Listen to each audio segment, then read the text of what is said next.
Jake Morrison found them behind a gas station dumpster at 2 a.m., two 6-year-old girls in blood-stained pajamas shaking in the rain. "They hurt Mama," the first twin whispered. "She won't wake up," said the other. In that moment, the hardened Hell's Angels rider with 20 years of running from responsibility made a choice that would destroy his old life and create something he never knew he needed: a family worth dying for. Before we ride into this story together, I want to ask you something.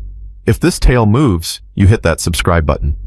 Stay with me until the very end, because what happens next will challenge everything you think you know about redemption. And drop a comment telling me what city you're watching from. I want to see how far this story travels, how many lives it touches across this country of ours. Now let me take you back to that night. The night everything changed.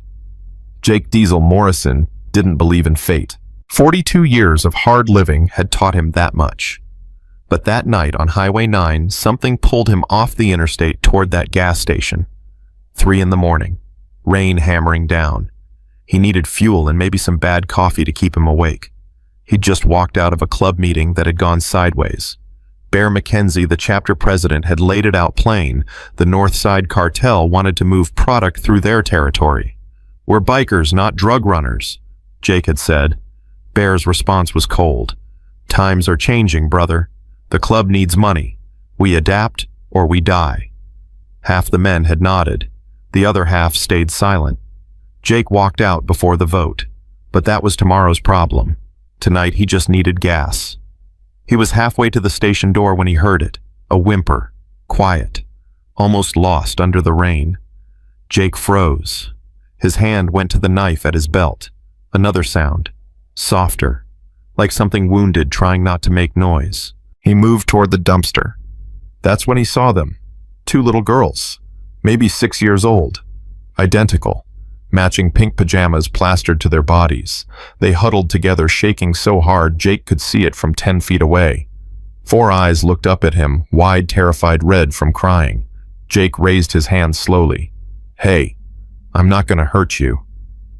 The girls pressed tighter together. "What are you doing out here?" He kept his voice soft. "Where's your mama?" Both girls started crying. Not loud wailing. Broken, hopeless sobbing. "They hurt Mama." One managed between sobs. The other finished, "She won't wake up." Jake's blood went cold. He scanned the parking lot. Empty except for his bike. No other cars. No frantic parents searching. No police lights. These girls had been here a while. "My name's Jake. What are your names?" The girls looked at each other. Some kind of silent twin communication. "Emma," said the one on the left. "Lily," whispered the one on the right. Emma and Lily. Those are real pretty names. Jake's mind raced. "Can you tell me what happened?" Emma clutched something against her chest. A small purple backpack with unicorns on it. "Mama said if something bad happened, we should take her bag and run," Lily said. "She said hide and don't let the bad men find us." "The police?" Emma added, her voice cracking. "Mama said don't trust the police." Jake felt something cold settle in his stomach. A mother telling her 6-year-old daughters not to trust the police. "Where's your mama now?" Both girls started crying harder. Emma managed to speak through tears. "In the car. They shot her. We were supposed to be sleeping, but we heard everything. And Mama told us to hide. And we did. We hid in the back under the blanket like she taught us. And then the bad men came, and they... She couldn't finish. Jake's hands clenched into fists. He forced himself to breathe. "Where's the car?" Emma pointed toward the far end of the parking lot. "Past those trees. Mama pulled off the road. She said someone was following us." "Stay right here. I'm coming back." Jake walked quickly across the parking lot, his hand on his knife. Past the tree line, he could make out a dark sedan. He approached carefully. The driver's side window was shattered. The woman in the front seat had been dead for hours. Multiple gunshot wounds. But even in the chaos, Jake could see she'd tried to protect her daughters until the end. The back seat was full of blankets carefully arranged. A hiding place a mother had prepared. Jake's light caught something on the passenger seat. A notebook. Leather-bound. He reached in and pulled it out. Sarah Chen. investigative reporter. The next pages made his blood run colder with every word. Names, dates, locations, photos of police officers meeting with known cartel members, bank accounts, wire transfers. Sarah Chen had documented an entire network of dirty cops running protection for the North Side cartel. And one name jumped out, Chief Martin Morrison, his cousin, the man who'd beaten teenage Jake half to death 15 years ago and told him he'd never be anything but a criminal. Jake's hands shook as he flipped through more pages. Sarah had everything. Recordings, photographs, testimony. Enough to take down an entire operation spanning 3 states. And they'd killed her for it.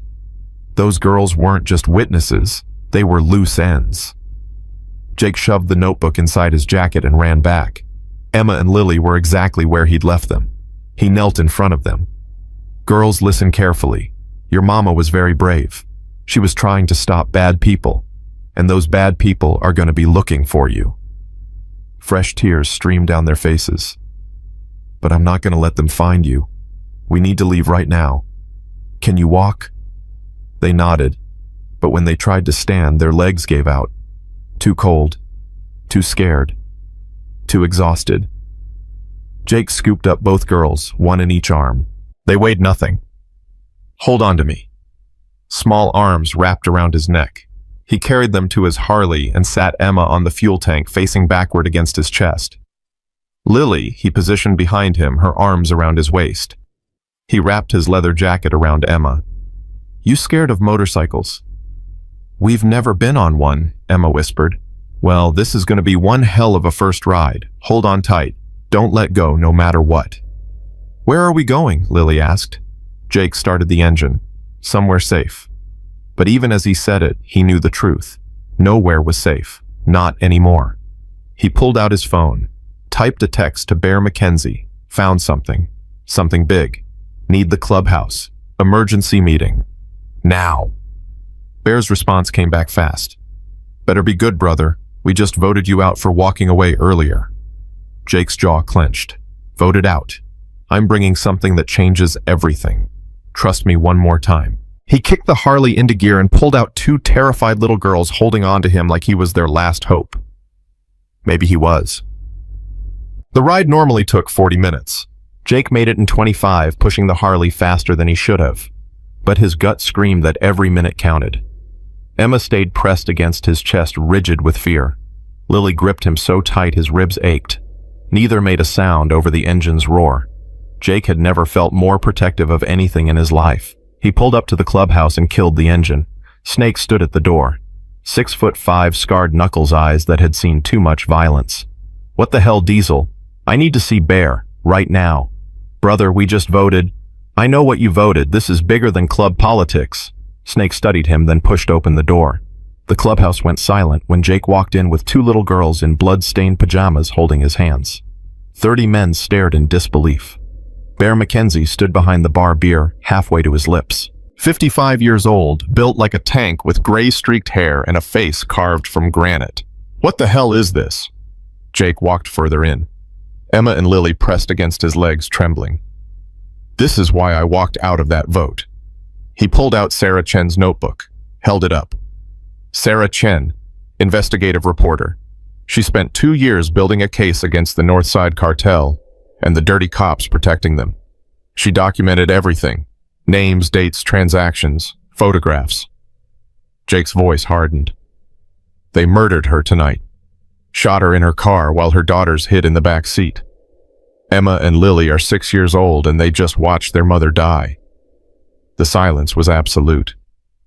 Now those same people are hunting 2 little girls because they're witnesses. And in about an hour they're going to be tearing apart every inch of this county looking for them. He looked around the room, meeting eyes of men he'd ridden with for 20 years. I found them behind a gas station dumpster, soaking wet and terrified. And I won't let them get hurt. So here's what's going to happen. I'm taking these girls somewhere safe. I'm protecting them, and I'm doing it with or without the club. Bear set down his beer slowly. Diesel, you know what you're asking? I know exactly what I'm asking. You're asking us to go to war with corrupt cops in the cartel. You're asking us to paint a target on this club.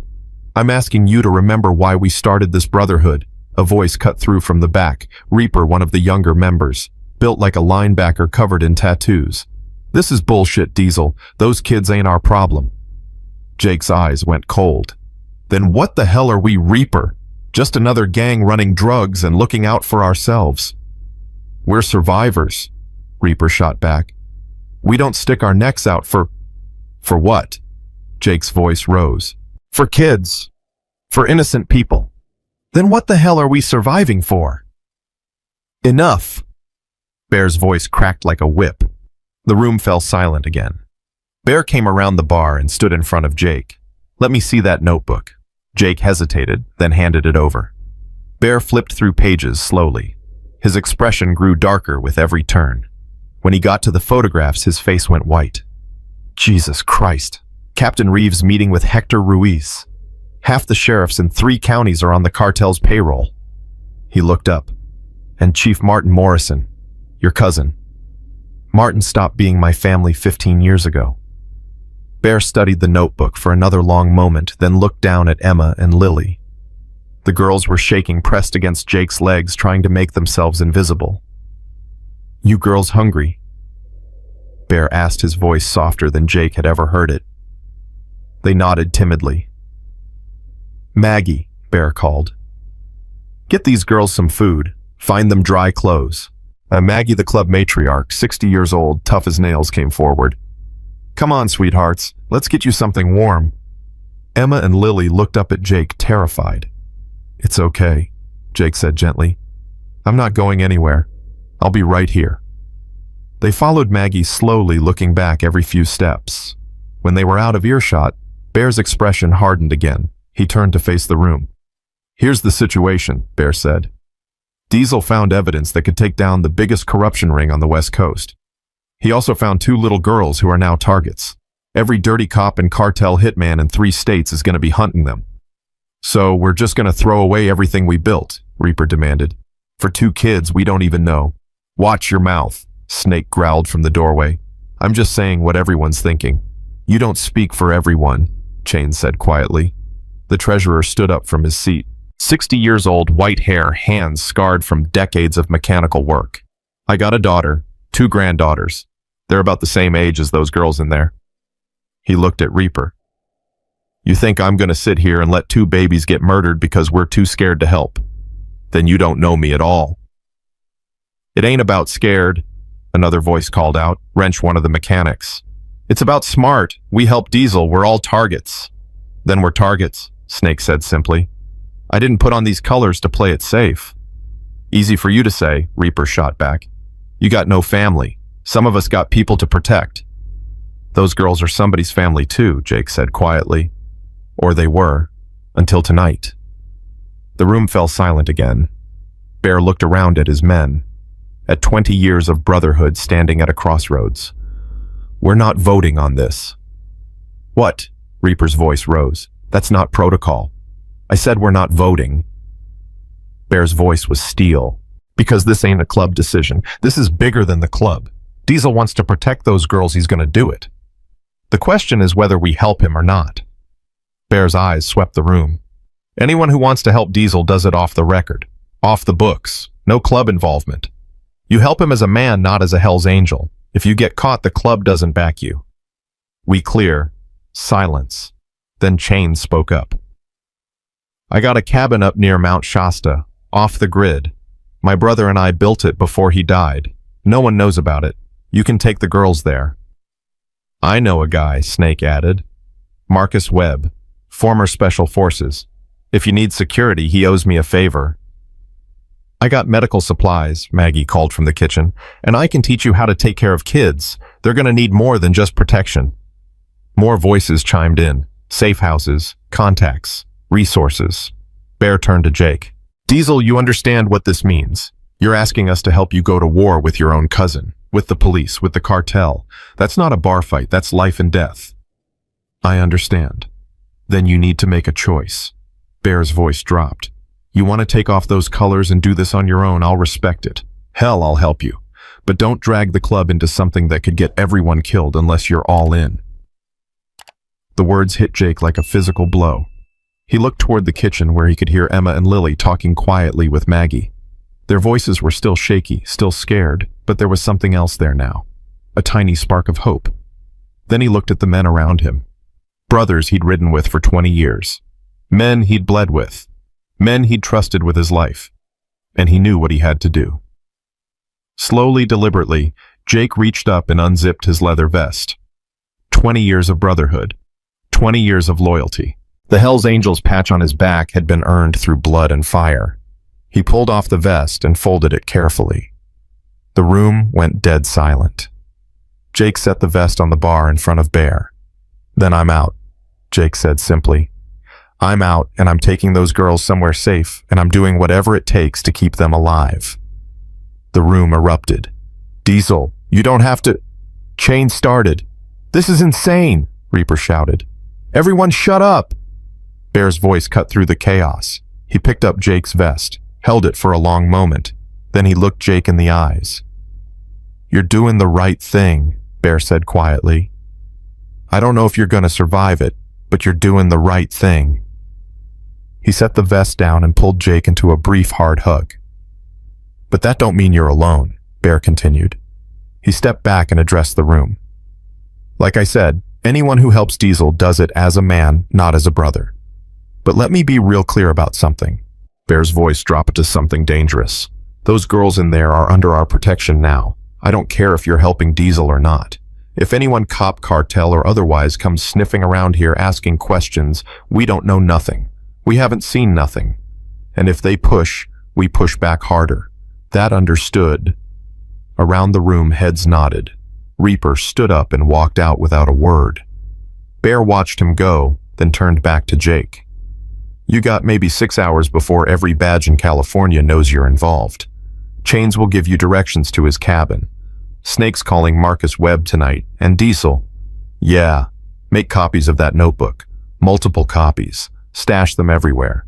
Because that notebook is the only thing keeping you and those girls alive." Bear's eyes hardened. "Your cousin Martin, he's going to come after you with everything he's got. You ready for that?" Jake thought about the beating Martin had given him 15 years ago, the broken ribs, the black eyes, the words that had echoed in his head ever since. "You're too damaged to ever be anything but a criminal." "Let him come," Jake said quietly. Maggie brought Emma and Lily back out. They were wearing clean clothes now, sweatshirts that were way too big, sweatpants rolled up at the ankles. They'd eaten, but they still looked shell-shocked. Jake knelt down in front of them. "You ready to go?" "Where?" Emma whispered. "Somewhere safe. A cabin in the mountains. No one's going to find you there." "Promise?" Lily asked. Jake looked at these two little girls who'd lost everything in one night, who were depending on him completely, who trusted him even though they'd only known him for 2 hours. "I promise," he said, "on my life." An hour later, Jake was back on his Harley heading northeast. Emma rode in front, wrapped in a too big sweatshirt. Lily was behind him, bundled in a blanket. The purple backpack was strapped across Jake's chest. Before leaving, Maggie had pulled Jake aside. "You know anything about raising kids?" she'd asked. "Not a damn thing." "Then you better learn fast." She'd pressed a piece of paper into his hand. "My number. You call me if you need help. Day or night. I don't care what Bear said about off the record, those girls need someone who knows what they're doing." "Thank you." "Don't thank me yet. You're about to find out that keeping kids alive is harder than anything you've done on the road." She'd paused. "But Jake, you did the right thing tonight. Don't forget that when things get hard." Now riding through darkness, Jake's phone buzzed. He pulled over and checked it. Unknown number. "We know you have the Chen girls. Bring them to the abandoned warehouse on Industrial Road by sunrise and we'll let you walk away. Fight us, and we'll make sure you die slow." Jake stared at the message for a long moment. They'd found him already, less than 3 hours after he'd picked up the girls. That meant someone at the gas station had cameras. Or someone had tracked Sarah's car. Or, it didn't matter how. What mattered was they knew. Jake deleted the message and kept riding. Sunrise was in 4 hours. By then, he'd be 20 miles deep into the mountains with locked doors and a former Special Forces operator watching his back. Let them come looking. Emma shifted against his chest. Jake. Yeah, sweetheart. Are you scared? The question surprised him. Why do you ask? Because we're scared. And Mama always said it was okay to be scared as long as you were brave too. Jake felt something tight in his chest. Your mama was a smart woman. So are you scared? He thought about lying, about telling them everything was fine. But something about the way Emma asked, like she needed the truth more than comfort, made him answer honestly. Yeah, he said. I'm scared, but I'm also brave. And I'm going to keep you safe no matter what. Why? Lily asked from behind him. You don't even know us. It was a good question.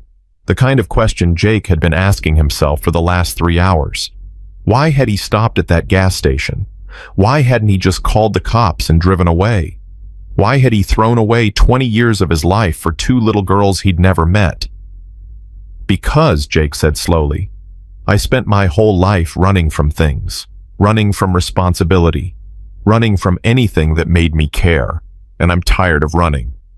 So you're going to run with us instead? Emma asked. Jake smiled despite everything. Yeah, sweetheart, I guess I am. They rode in silence for a while. Then Lily spoke up again, her voice barely audible over the engine. Mama used to say that angels come in all shapes, even ones with motorcycles and tattoos. Jake felt his throat tighten. Your mama sounds like she was an amazing person. She was. Emma's voice was thick with tears. She was the best mama in the whole world. Then we're going to make sure the bad people who hurt her don't get away with it, Jake said fiercely. Your mama was trying to stop them, and we're going to finish what she started.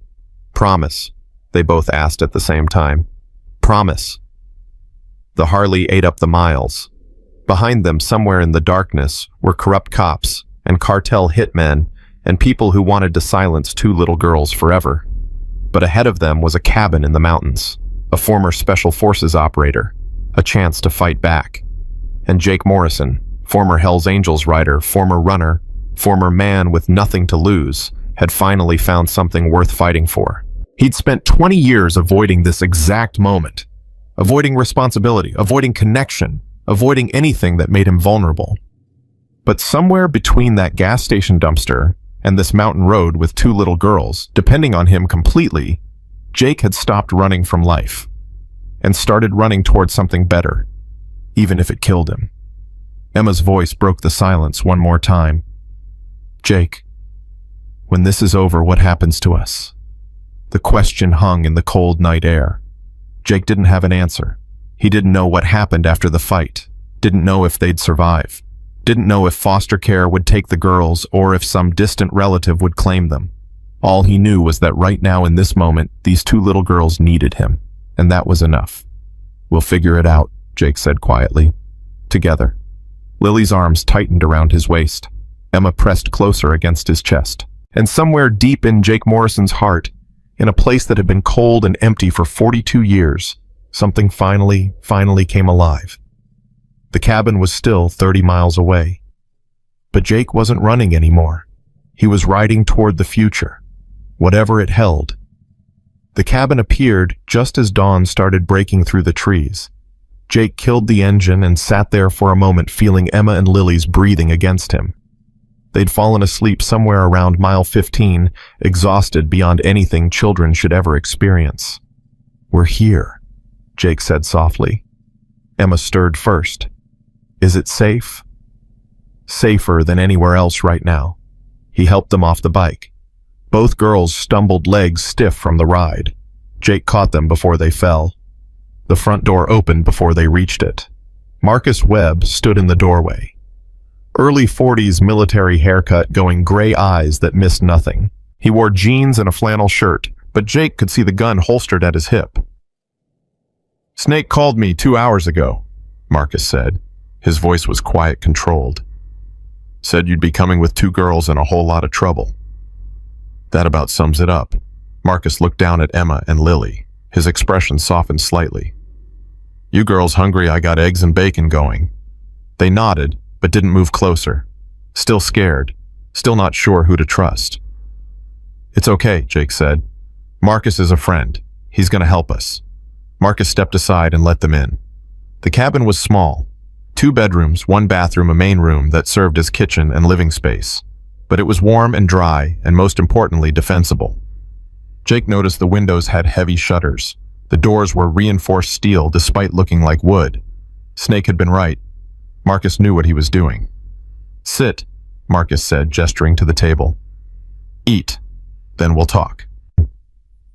Emma and Lily sat close together, not touching the food at first, just staring at it like they weren't sure it was real.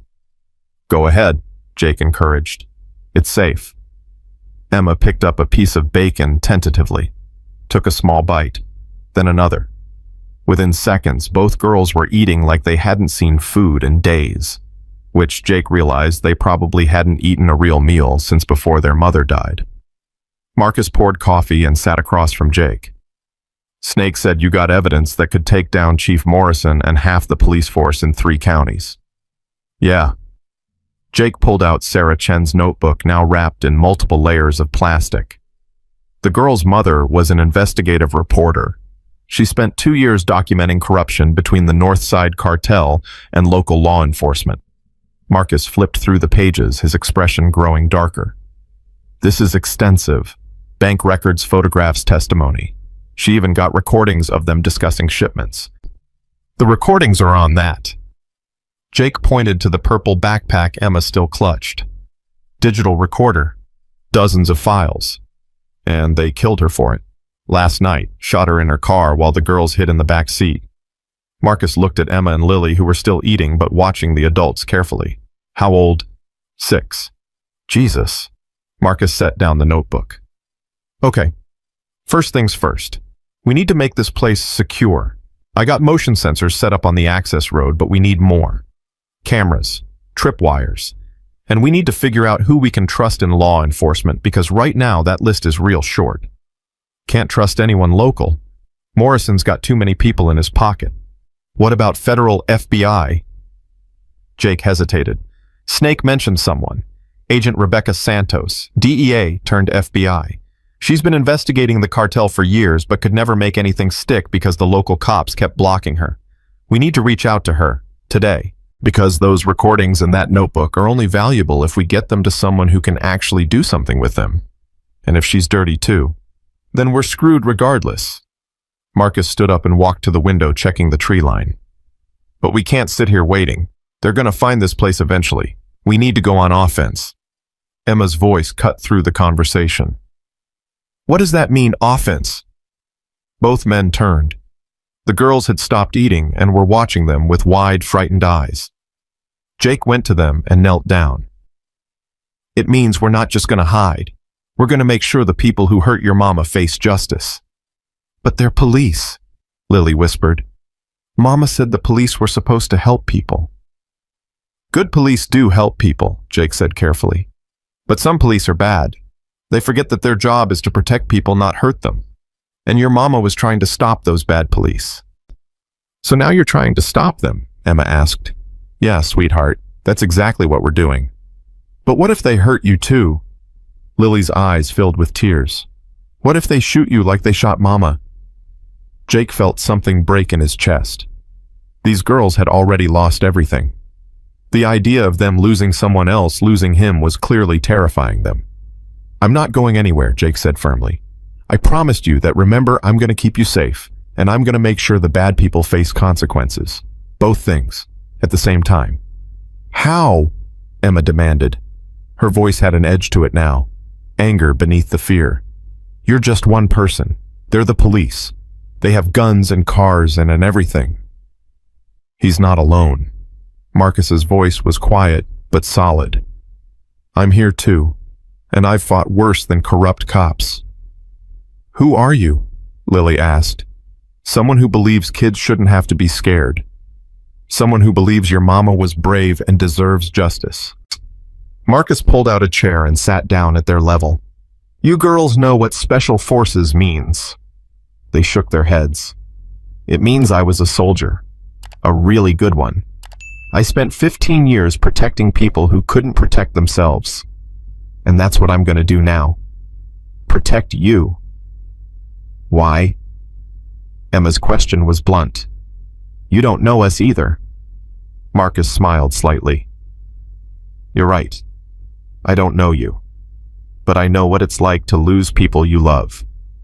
And I know that sometimes the only thing standing between innocent people and bad people is someone willing to fight back. So that's what I'm doing. Fighting back. The girls looked at each other. That twin communication again. Okay, Emma said finally. But if the bad people come, we're not hiding. We're helping. Absolutely not, Jake said immediately. Why not? Emma's voice rose. We're not babies. We can help. You're 6 years old. So Mama taught us things. She taught us how to call 911, how to run if we needed to, how to hide evidence. Emma's voice cracked. She taught us how to be brave even when we were scared. We can help. Jake looked at Marcus, who shrugged slightly. Tell you what, Marcus said to the girls. How about this? We teach you how to stay safe. Where to go if bad people show up. How to signal for help. But you don't fight. You survive. That's your job. Survive and be witnesses so your mama's work wasn't for nothing. Deal. Emma considered this. Can we learn to shoot? No, Jake and Marcus said simultaneously. But no guns, Jake said firmly. Not at 6 years old. Not ever if I have anything to say about it. Lily spoke up quietly. Mama had a gun. She showed us once. Told us never to touch it. Your mama was smart, Marcus said. Guns are tools. Dangerous tools. And right now the best thing you girls can do is stay safe and let us handle the dangerous stuff. Okay. They didn't look happy about it, but they nodded. Jake stood up. We need to call Agent Santos now, before Morrison figures out where we are. Marcus pulled out a secure phone, not the kind you bought at a regular store. Military grade, encrypted. He dialed a number and put it on speaker. 3 rings. Then a woman's voice, sharp and professional. Santos. Agent Santos, my name is Marcus Webb, former Delta Force. I'm calling because I have information about the Northside Cartel and police corruption in Northern California. A pause. Who gave you this number? Snake Malone, Hell's Angels chapter in Reading. Another pause longer this time. I'm listening. Jake leaned toward the phone. My name's Jake Morrison. I found 2 girls last night at a gas station. Their mother, Sarah Chen, had just been murdered. She was an investigative reporter. He heard Santos suck in a breath. Sarah Chen is dead. You knew her. I've been trying to get her to work with me for 6 months. She had evidence, but wouldn't hand it over until she was sure I wasn't compromised. Santos's voice was tight. When was she killed? Last night, around midnight, shot multiple times in her car on Highway 9. And you have her daughters, Emma and Lily. They're 6. They're safe with me and Marcus right now. Where? Jake hesitated. Not over the phone. Smart. Santos was quiet for a moment. Jake Morrison. Any relation to Chief Martin Morrison? He's my cousin. Christ. Does he know you have the girls? Someone knows. I got a text 3 hours ago threatening me if I didn't hand them over. Then you're already compromised. They're tracking you somehow. Marcus swore under his breath. The phone. They tracked his phone. Turn it off, Santos ordered. Right now. Destroy it if you can. Jake pulled out his phone and powered it down. But the damage was already done. They'd been pinging his location for hours. How long until they find you? Santos asked. Hard to say. We're remote, off the grid. But if they have resources, they have resources. Morrison's got half the state police in his pocket plus cartel sicarios who'd love to get their hands on Sarah's evidence. Santos's voice was all business now. Here's what's going to happen. I'm driving to you. It'll take me 4 hours, but you need to send me proof first. Something that shows me this is real and not a setup. Marcus looked at Jake, who looked at the girls. Lily, Jake said gently. Can I see your mama's recorder? The one in the backpack. Lily clutched the backpack tighter. Why? We need to send someone proof that your mama's evidence is real, so they'll help us. How do we know they won't hurt us like the bad police? It was a fair question, a smart question. These girls had learned fast not to trust anyone. You don't, Jake said honestly. Not for sure. But right now, Agent Santos is our best shot at making sure your mama's work matters, at making sure the bad people face consequences. Emma and Lily looked at each other. Another one of those silent conversations. Then Lily slowly unzipped the backpack and pulled out a small digital recorder. She handed it to Jake like she was handing over her mother's heart. Thank you, sweetheart. Marcus took the recorder and scrolled through the files. There's dozens here, hours of recordings. Play one, Santos said through the phone. Something recent. Marcus hit play on a file dated 2 days ago. Sarah Chen's voice filled the cabin. Professional clear determined, this is recording number 47, date October 18th, location parking lot of the Riverside Diner. I'm watching Chief Martin Morrison meet with Hector Ruiz, head of the Northside Cartel's California operations. They've been here for 20 minutes. Morrison just handed Ruiz an envelope. Ruiz is counting cash. I'm getting photos now. The sound of a camera clicking. Then Morrison's voice faint, but audible. Next shipment comes through on the 23rd. Same route. You get your product, I get my cut. Everyone's happy. Ruiz's response was harder to hear, but unmistakable. You better make sure your boys look the other way. Last time we almost got stopped by that state trooper who isn't on the payroll. He's been dealt with. Dealt with how? He won't be a problem anymore. The recording ended. Silence filled the cabin. Santos spoke first, her voice shaking with barely controlled rage. Send me that file. Right now. And every other file on that recorder. I want everything. How do we know you won't take the evidence and disappear? Marcus asked. You don't. But I've spent 3 years trying to take down Morrison and his network. Sarah Chen's recordings are the missing piece. If I wanted to cover this up, I would have done it years ago when she first approached me. She approached you? Jake asked. 6 months ago. Said she had evidence, but needed to verify I was clean first. She was careful. Smart. And now she's dead because someone figured out what she was doing. Santos paused. Those girls witnessed their mother's murder. They're the only living witnesses besides you. Which means every corrupt cop and cartel hitman in California wants them dead. You want to protect them. You help me build an airtight case that puts Morrison and his people away for life. That's the only way those girls are ever going to be safe. Marcus looked at Jake. Your call, brother. Jake looked at Emma and Lily.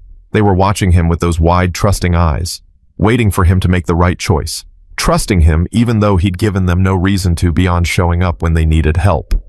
He thought about Sarah Chen dying in that car, using her last moments to make sure her daughters escaped. Thought about the notebook full of evidence she'd compiled at tremendous personal risk. Thought about her final act of love telling her daughters to run and hide. Sarah had trusted that someone would find them. Someone would help them. Someone would finish what she started.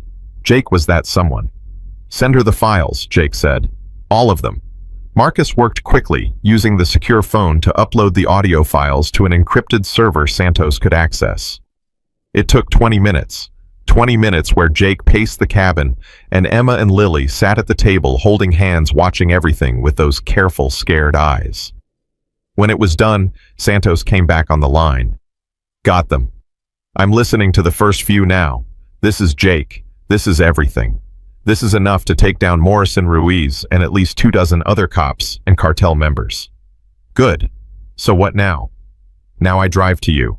We secure the girls and the physical evidence. Then we move fast before Morrison realizes what's happening. How do we know he doesn't already realize? Marcus asked. If he knows Jake has the girls, he knows we have the evidence. He knows Jake has something, but he doesn't know exactly what. Sarah was careful about where she stored information.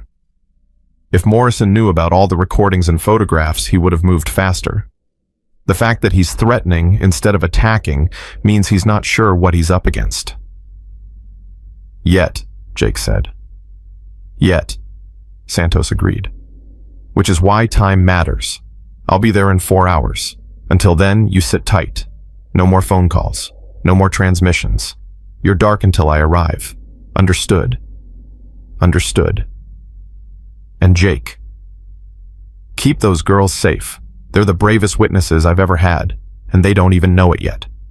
The line went dead. Marcus put the phone down and looked at Jake.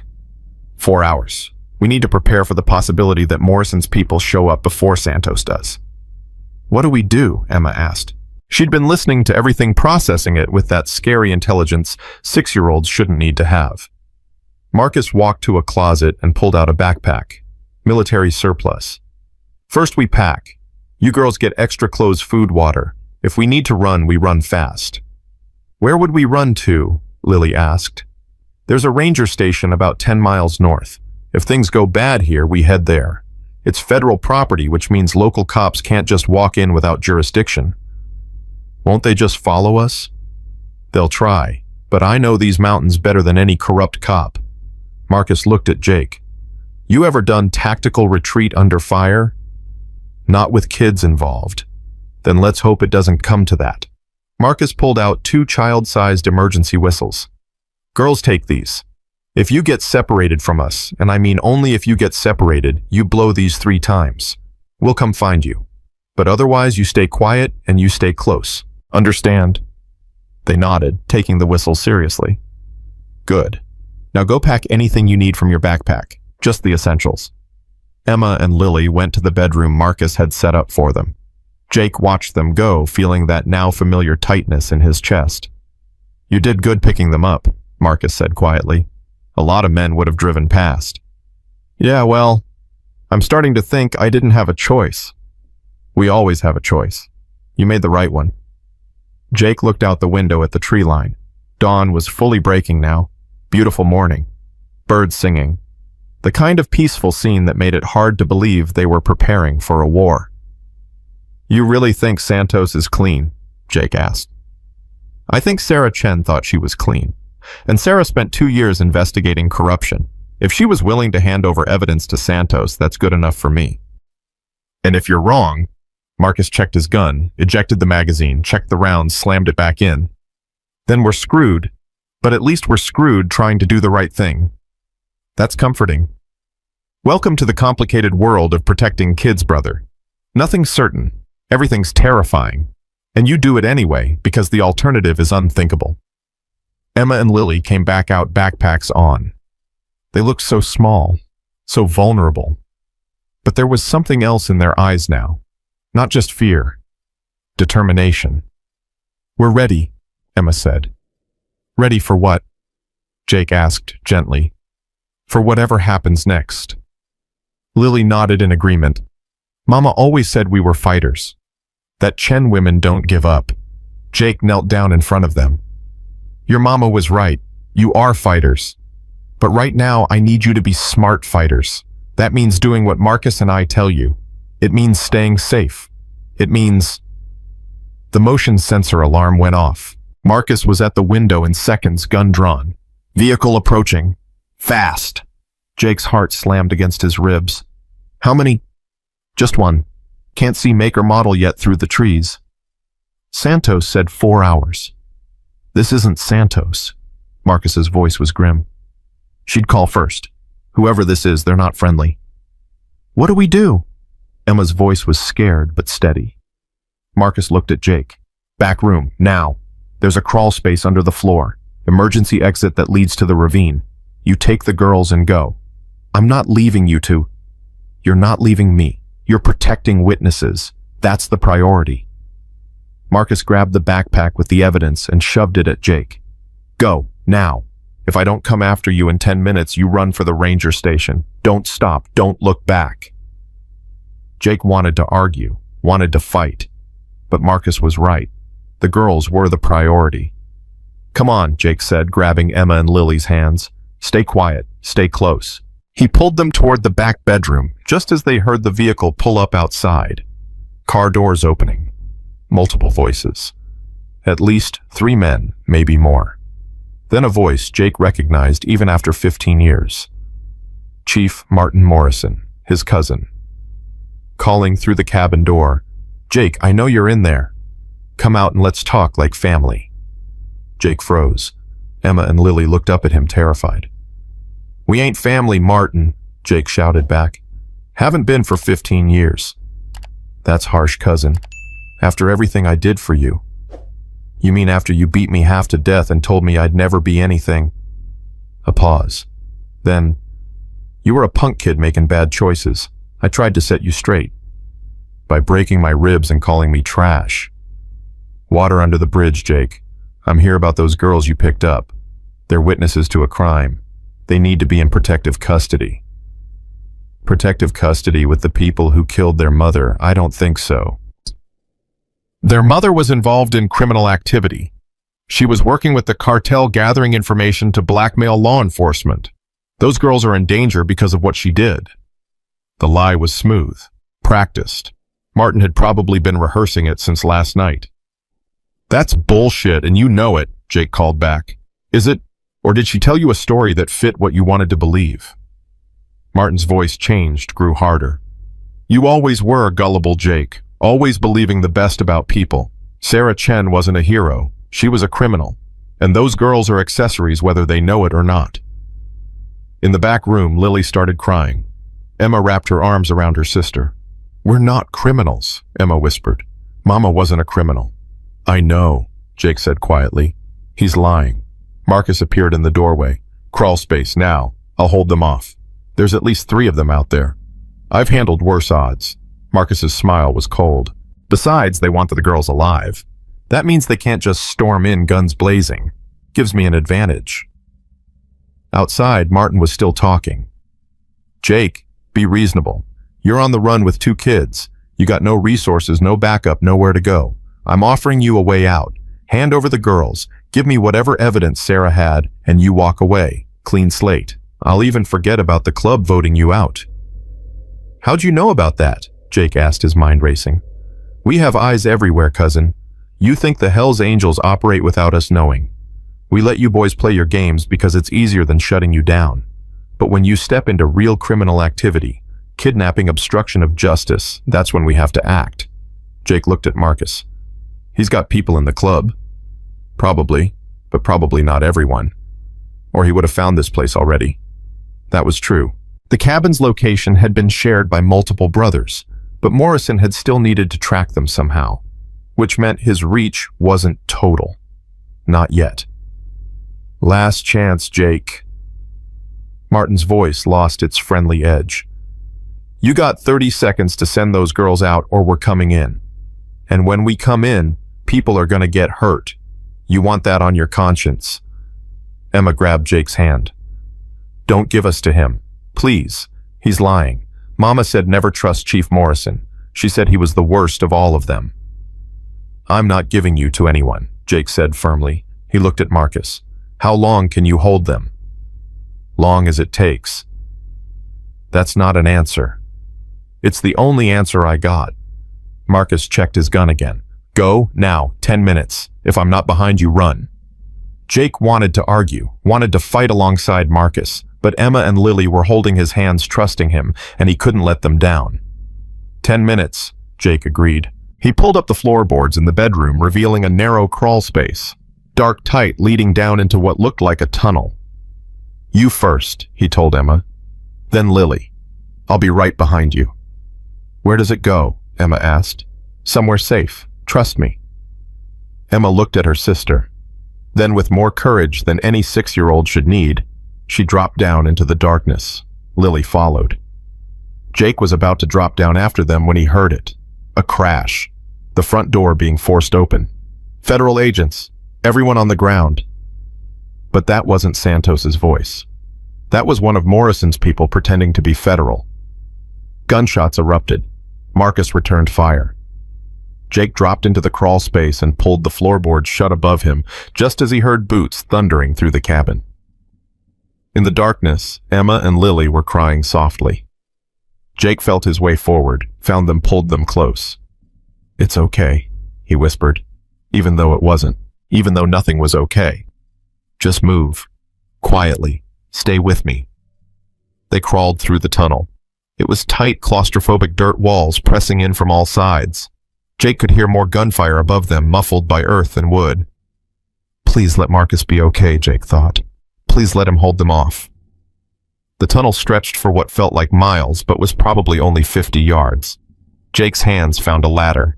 He climbed up, pushing against a wooden hatch. It opened onto the ravine Marcus had mentioned. Heavy brush, steep slopes, perfect cover. Jake pulled Emma up first, then Lily.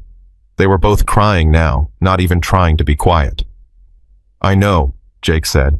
"I know you're scared, but we have to move." "What about Marcus?" Emma sobbed. "He's buying us time. What if they kill him?" Jake didn't have an answer for that, so he just took their hands and started running. Behind them, the gunfire continued. And Jake Morrison, former Hells Angels rider, current fugitive, brand new father to two terrified little girls, ran toward an uncertain future, praying that the man he'd just met was as good as Snake had promised. Praying that Agent Santos was really coming. Praying that Sarah Chen's evidence would be enough. But mostly just praying they'd survive the next 10 minutes. Because that was all he could see right now. 10 minutes at a time. One desperate choice after another. And two little girls depending on him to make the right ones. They'd been running for 7 minutes when Jake heard it. A single gunshot. Different from the others. Final. Then silence. Emma stumbled, and Jake caught her before she fell. Both girls were gasping for breath, faces red, legs shaking. They couldn't keep this pace much longer. "Please," Lily wheezed. "Please, I can't." "Just a little further," Jake urged, but his own lungs were burning. The ravine was steep, the brush thick, and carrying the evidence backpack, while trying to keep two exhausted 6-year-olds moving was like trying to run through quicksand. His phone, the one he'd powered down, vibrated in his pocket. Jake stopped dead, stared at it. "What?" Emma asked between gasps. "My phone. It's off, but it's still..." Jake pulled it out. The screen was black, but he could feel it vibrating. "They're tracking it even when it's off. Jesus, Marcus was right." He threw the phone as hard as he could into the ravine. It disappeared into the brush. "Won't they just follow where it stopped moving?" Emma asked. The question was too smart for a 6-year-old. But then again, these girls had learned to think like fugitives in less than 12 hours. "Yeah," Jake admitted. "But it'll buy us maybe 10 minutes. Come on." They kept moving slower now. Jake's mind was racing. Marcus had said 10 minutes before they should run for the ranger station. It had been almost 8 minutes since they'd left the cabin. 2 more minutes and Jake would know if Marcus was coming. Or if he was dead. "Jake," Lily's voice was small. "Is Marcus okay?" "I don't know, sweetheart. But you said..." "I know what I said." Jake's voice came out harder than he meant it. He stopped, turned, looked at both girls. "I'm sorry. I don't know if Marcus is okay. I don't know if we're going to make it to the ranger station. I don't know anything for certain right now except that I'm going to do everything I can to keep you safe." Emma's eyes filled with tears. "Mama used to know things. She always had a plan. Your mama was smarter than me. Then why didn't her plan work?" Emma's voice cracked. "Why is she dead if she was so smart?" The question hung in the air like smoke. Jake didn't have a good answer. Didn't have any answer that wouldn't sound like a lie. "Because sometimes bad people win," Jake said quietly. "Sometimes good people do everything right and they still lose. But that doesn't mean we stop fighting. It just means we fight harder." "I'm tired of fighting," Lily whispered. "I'm just tired." Jake knelt down, ignoring the protests from his knees. I know you're tired. But your mama didn't die so you could give up. She died so you could survive. So you could be witnesses. So you could make sure the bad people face consequences." "We're 6, Emma said flatly. "What can we do? You can tell the truth. When this is over, when we get to Agent Santos, you can tell her everything you saw, everything you heard, and that truth is going to put your mama's killers in prison for the rest of their lives." "Promise?" they both asked. Jake thought about all the promises he'd made in the last 12 hours. Promises he wasn't sure he could keep. Promises that might get him killed. But looking at these 2 little girls, scared, exhausted, orphaned, he knew he'd make those promises 1,000 times over. "Promise," he said. "On my life." Movement in the brush behind them. Jake spun, putting himself between the girls and whatever was coming. Marcus emerged, blood streaming from a cut above his eye, limping slightly, but alive. "Marcus!" Emma shouted. "Quiet!" Marcus hissed, but he was smiling despite the blood. "They're following. 3 of them. I took out 2, but the third one called for backup. Morrison drove off before the shooting started. Coward sent his people to do the dirty work." Marcus wiped blood from his eye. "We got maybe 5 minutes before the reinforcements arrive. We need to move." "The ranger station." "Too far. They'll cut us off." Marcus pulled out a compass, checked it quickly. "There's a creek about half a mile east. We follow that downstream. It'll take us to the main road. We can flag down a civilian vehicle, get clear of this area." "And then what?" Jake asked. "Then we pray Santos is as good as her word and is on her way." Marcus looked at the girls. "You two okay to run again?" They nodded, but Jake could see they were lying. They were past exhausted, running on pure adrenaline and fear. "I'll carry one," Jake said. "You carry the other. And the evidence, I'll manage." Marcus didn't argue. He just scooped up Lily like she weighed nothing. Jake grabbed Emma, settled her against his hip, held the evidence backpack with his other hand. "Move," Marcus ordered. They ran. The creek appeared after what felt like hours, but was probably only 10 minutes. Cold water rushing over rocks loud enough to cover their sounds. Marcus jumped in first, helping Jake down with Emma. The water came up to Jake's knees, freezing cold, moving fast enough that he had to brace himself to stay upright. "Stay in the creek," Marcus said. "Dogs can't track through running water." "They have dogs?" Emma asked, her voice scared. "They will. Morrison's not stupid. He knows we're running. He'll bring everything he's got." They waded downstream, feet slipping on rocks, water soaking through their clothes. The girls were shivering within minutes. Jake could feel Emma's small body shaking against him. "How much further?" Jake asked through chattering teeth. "Another mile, maybe less." A helicopter sound cut through the air, distant but getting closer. "Down." Marcus pulled them under an overhang, pressing them against the creek bank. The helicopter passed overhead searchlight cutting through the trees. "They're not playing around," Marcus muttered. "That's not local police. That's serious hardware." "Morrison must have called in the cartel," Jake said. "He's desperate." "Good. Desperate people make mistakes." Marcus waited until the helicopter passed, then pulled them back into the creek. "Keep moving. Fast as you can." Emma wrapped her arms tighter around Jake's neck. "I'm scared." "Me too, sweetheart." "Really? Really? But being scared doesn't mean we stop. It just means we're smart enough to know we're in danger. Mama used to say brave people are just scared people who keep going." Jake felt his throat tighten. "Your mama was right about a lot of things." They kept waiting.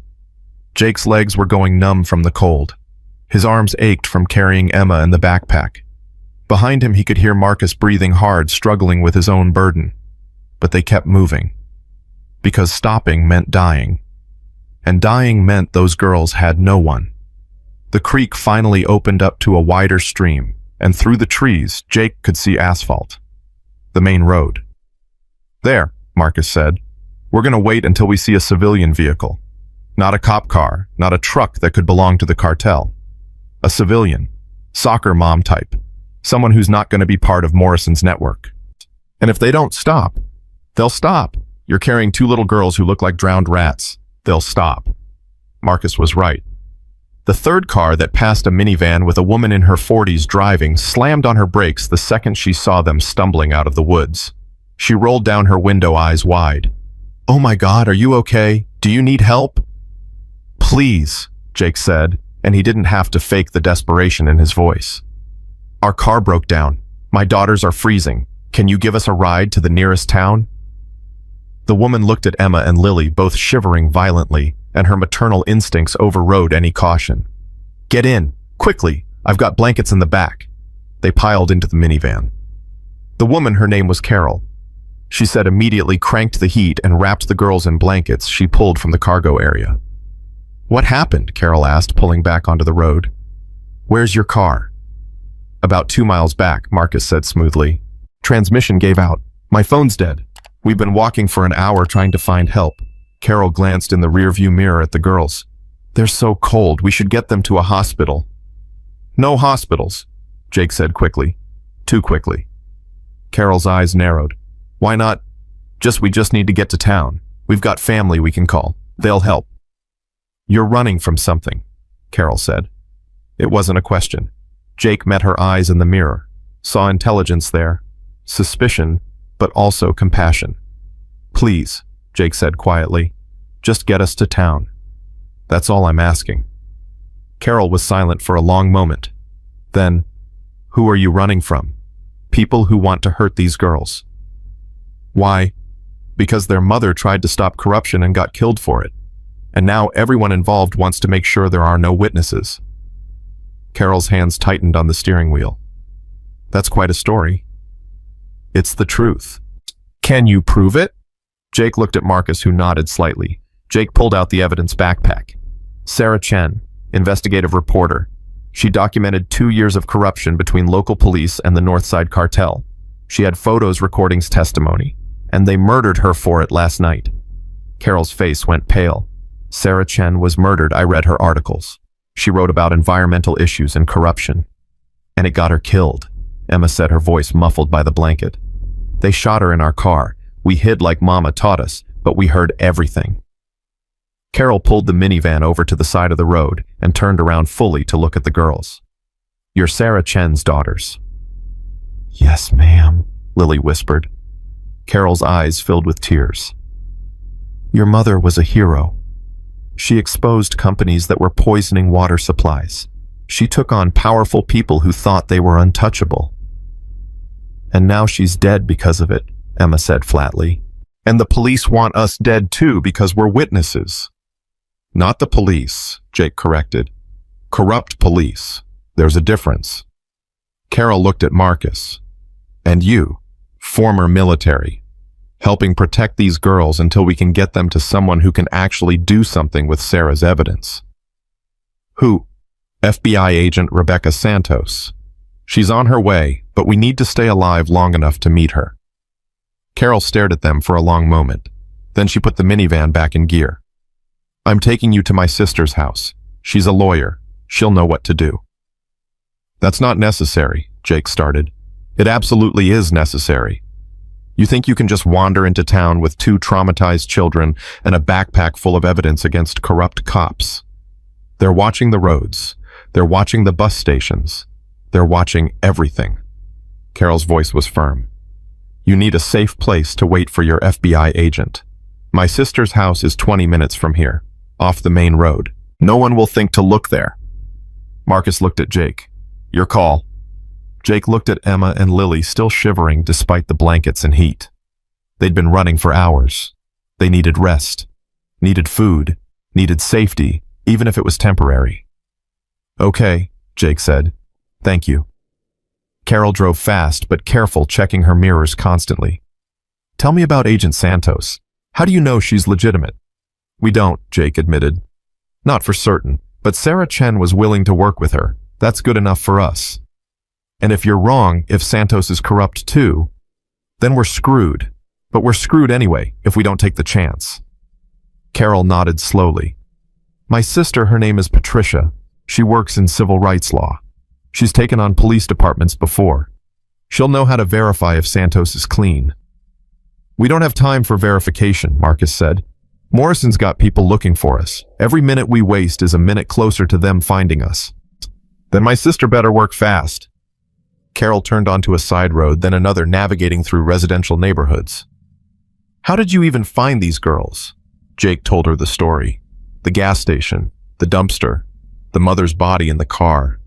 Emma and Lily listening silently, tears running down their faces as they heard their trauma recounted to a stranger. When he finished, Carol was crying too. Those poor babies. And you just picked them up and ran. What else was I supposed to do? Most people would have called the cops and walked away. The cops are the problem. Not all cops. Enough of them. Jake's voice was hard. Enough that I couldn't take the chance. Carol pulled into a driveway. Small house, well-maintained, flowers in the front yard. Safe. Normal. Everything these girls hadn't had since last night. A woman came out onto the porch, late 40s, professional looking, even in casual clothes, carrying herself with the confidence of someone used to courtrooms and arguments. Carol, what's going on? Then she saw the passengers. Who are these people? Carol got out quickly, went to her sister, spoke in low, urgent tones. Patricia's face went through a series of expressions: confusion, disbelief, anger, determination. She walked to the minivan and looked inside. Her eyes went straight to Emma and Lily. "You're Sarah Chen's daughters," Patricia said. It wasn't a question. "Yes, ma'am," Emma answered. "I met your mother once, at a press conference about water contamination. She was brilliant, fierce. She cared about truth more than safety." Patricia's voice softened. "I'm so sorry for your loss." Lily started crying. Emma wrapped her arms around her sister. Patricia looked at Jake. "You're the one protecting them." "Yes." "Why?" "Because someone had to." Patricia studied him for a long moment. Then she looked at Marcus. "Former military, Delta Force. And you're trusting an FBI agent you've never met to save these girls." "We're trusting that a good woman died trying to expose corruption, and that somewhere in this broken system, there are still people who care about justice." Patricia smiled slightly. "You sound like a defense attorney." "I sound like someone who's tired of watching bad people win." "Fair enough. Come inside, all of you. We need to make a plan before Morrison's people figure out where you are." They went inside. Patricia immediately got Emma and Lily into dry clothes, her own daughter's clothes from when she was younger. Got them hot chocolate and sandwiches.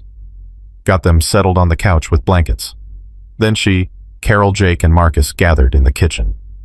"Show me the evidence," Patricia said. Jake handed over the backpack. Patricia went through it methodically, the notebook, the recorder, the photographs. Her expression grew darker with every page.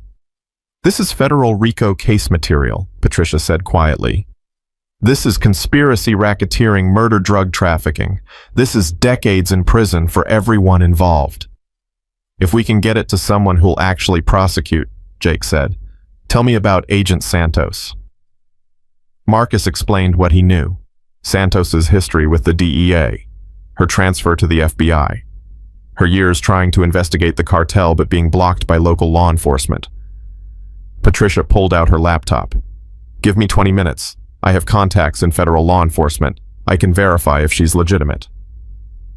While Patricia worked, Carol made more food.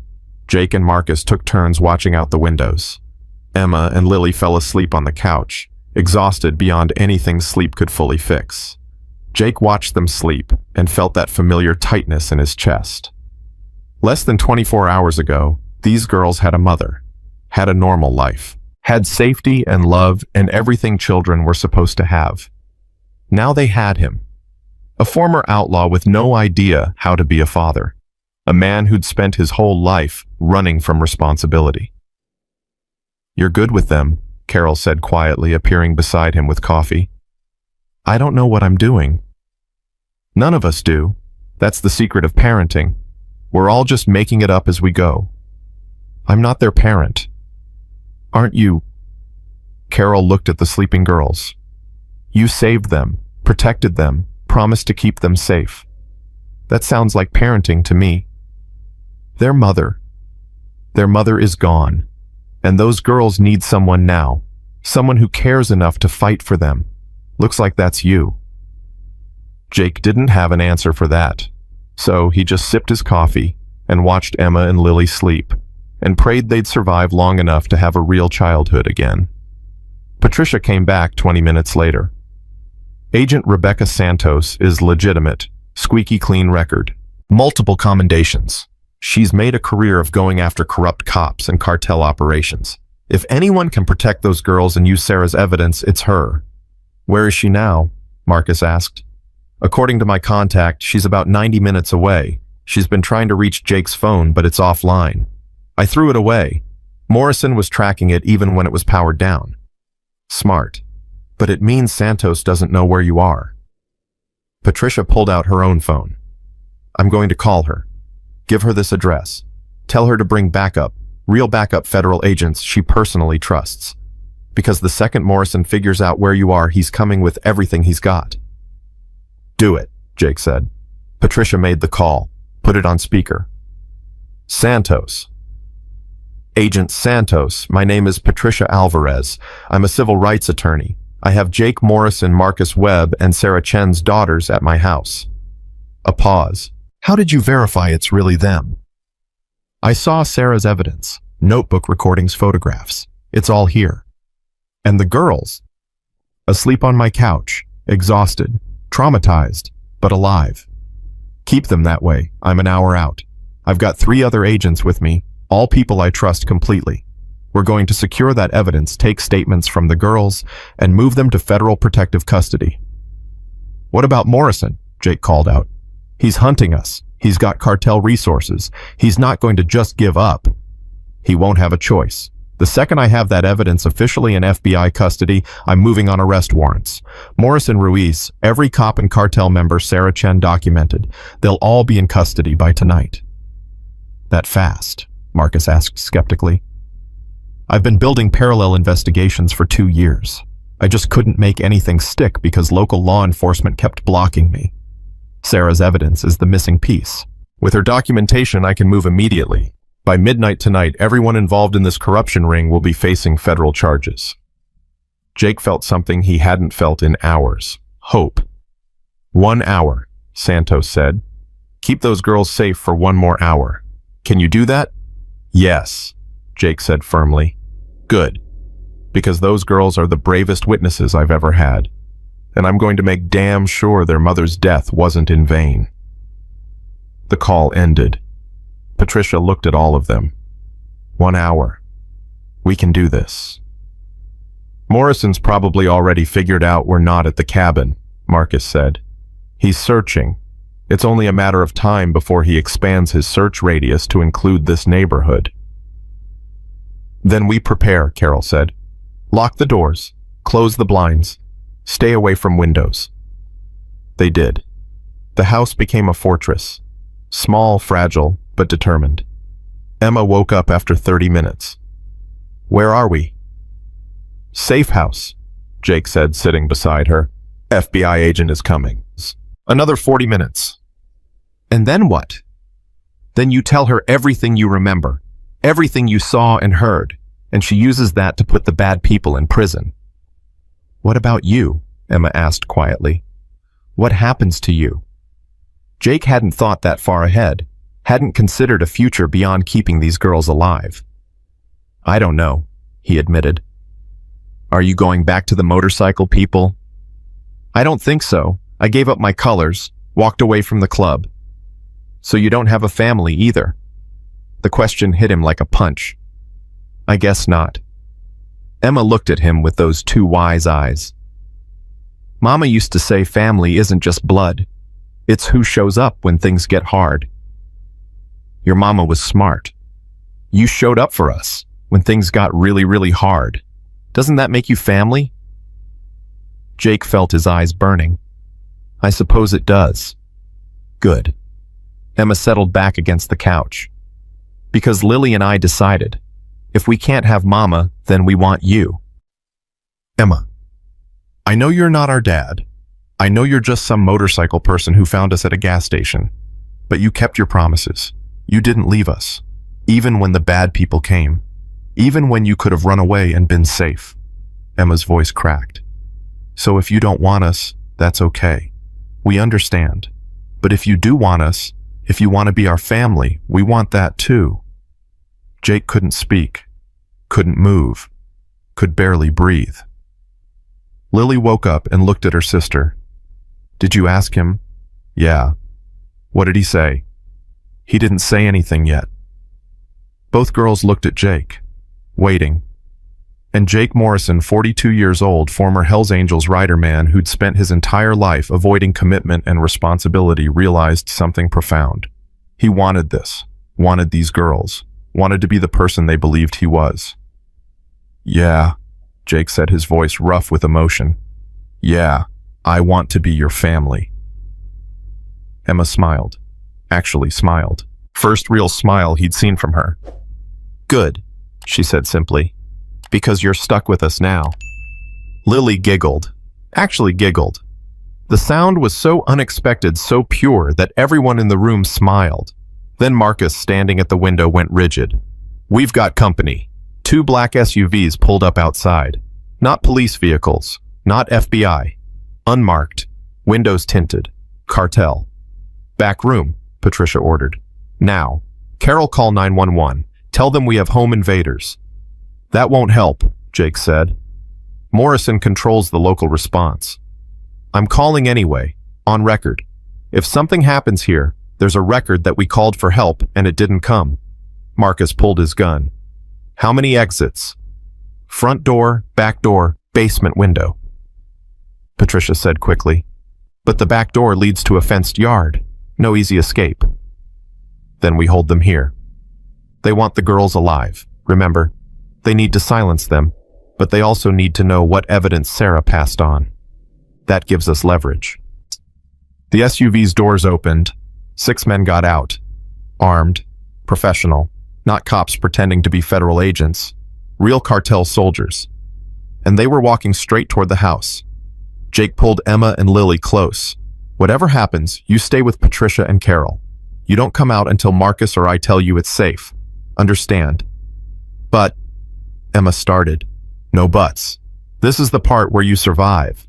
Remember, that's your job. Survive and be witnesses. A knock on the door. Polite, almost friendly. We know you're in there, a voice called. Accented, calm. We know you have the Chen girls. We know you have evidence. We're not here to hurt anyone. We just want to talk. Talking with you got Sarah Chen killed, Marcus called back. Sarah Chen died because she was careless. You don't have to make the same mistake. Send out the girls and the evidence and everyone walks away. Not happening. A pause. Then, you have children in there. You really want them to watch more people die. Jake looked at Emma and Lily. They were crying silently, holding each other. He thought about Sarah Chen dying in her car, using her last moments to save her daughters. He thought about the last 24 hours. Everything he'd sacrificed. Everything he'd fought for. And he knew, absolutely knew, that he wasn't giving up these girls. Not for anything. Come and take them, Jake called back. If you can. The response was immediate. Gunfire shattered the front windows. And the real battle began. Marcus returned fire immediately, dropping behind the couch. Glass exploded inward. Emma and Lily screamed. Patricia grabbed both girls and pulled them toward the back bedroom, Carol right behind her. Stay down, Jake shouted, pulling out the knife from his belt. It wasn't much against automatic weapons, but it was all he had. Another burst of gunfire ripped through the living room. Bullets tore through walls, through furniture, through everything. Marcus fired back 3 times precise shots, and Jake heard someone outside scream. 1 down, Marcus called. 5 to go. Jake, you armed? Just a knife. There's a shotgun in Patricia's hall closet. I saw it when we came in. Jake scrambled across the floor glass, cutting his hands, and found the closet. The shotgun was there. Old Remington looked like it hadn't been fired in years, but loaded. He checked the chamber. 5 shells. Better than a knife. He crawled back to Marcus's position. How long can we hold them? Depends how much ammo they brought. But they're not stupid. They're not going to rush us. They're going to pin us down and wait us out. Santos is 40 minutes away. 40 minutes is a lifetime in a firefight. Marcus fired again. Another scream outside. 2 down, but they're spreading out, trying to flank us. From the bedroom, Jake heard Emma crying. I want Jake, I want Jake. You stay with Patricia, Jake shouted back. You hear me? You stay in that room. But, no buts. You promised you'd survive. You promised. The gunfire stopped. Sudden silence that was somehow worse than the noise. They're regrouping, Marcus said quietly. Getting ready for a real push. Jake's hands were shaking. Not from fear, though there was plenty of that, but from rage.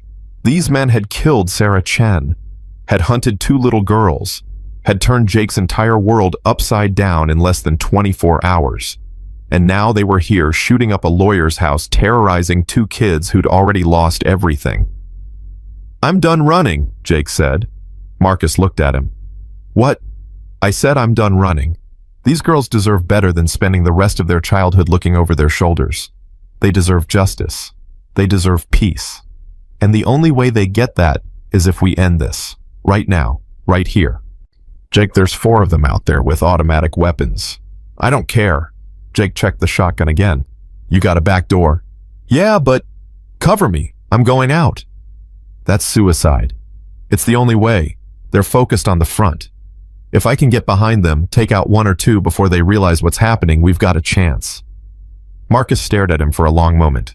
Then he smiled grimly. "You're crazy. You know that. Been told that before. All right.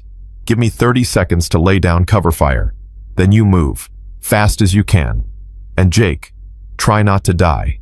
Those girls need you." "That's the plan." Marcus positioned himself at the window and started firing. Controlled bursts, keeping the cartel soldiers pinned down, focused on the front of the house. Jake moved to the back door. His heart was pounding so hard he could feel it in his throat. This was insane. This was probably going to get him killed. But Emma's voice echoed in his head. "You showed up when things got really hard. Doesn't that make you family?" "Yeah, it did." Jake opened the back door and slipped out. The yard was small fenced, but there was a gate leading to the neighbor's property. Jake moved quickly, staying low, the shotgun ready. He could hear Marcus still firing from inside, could hear the cartel soldiers shouting to each other in Spanish. He reached the fence and looked over. One of the soldiers was positioned behind a car focused entirely on the house, his back to Jake.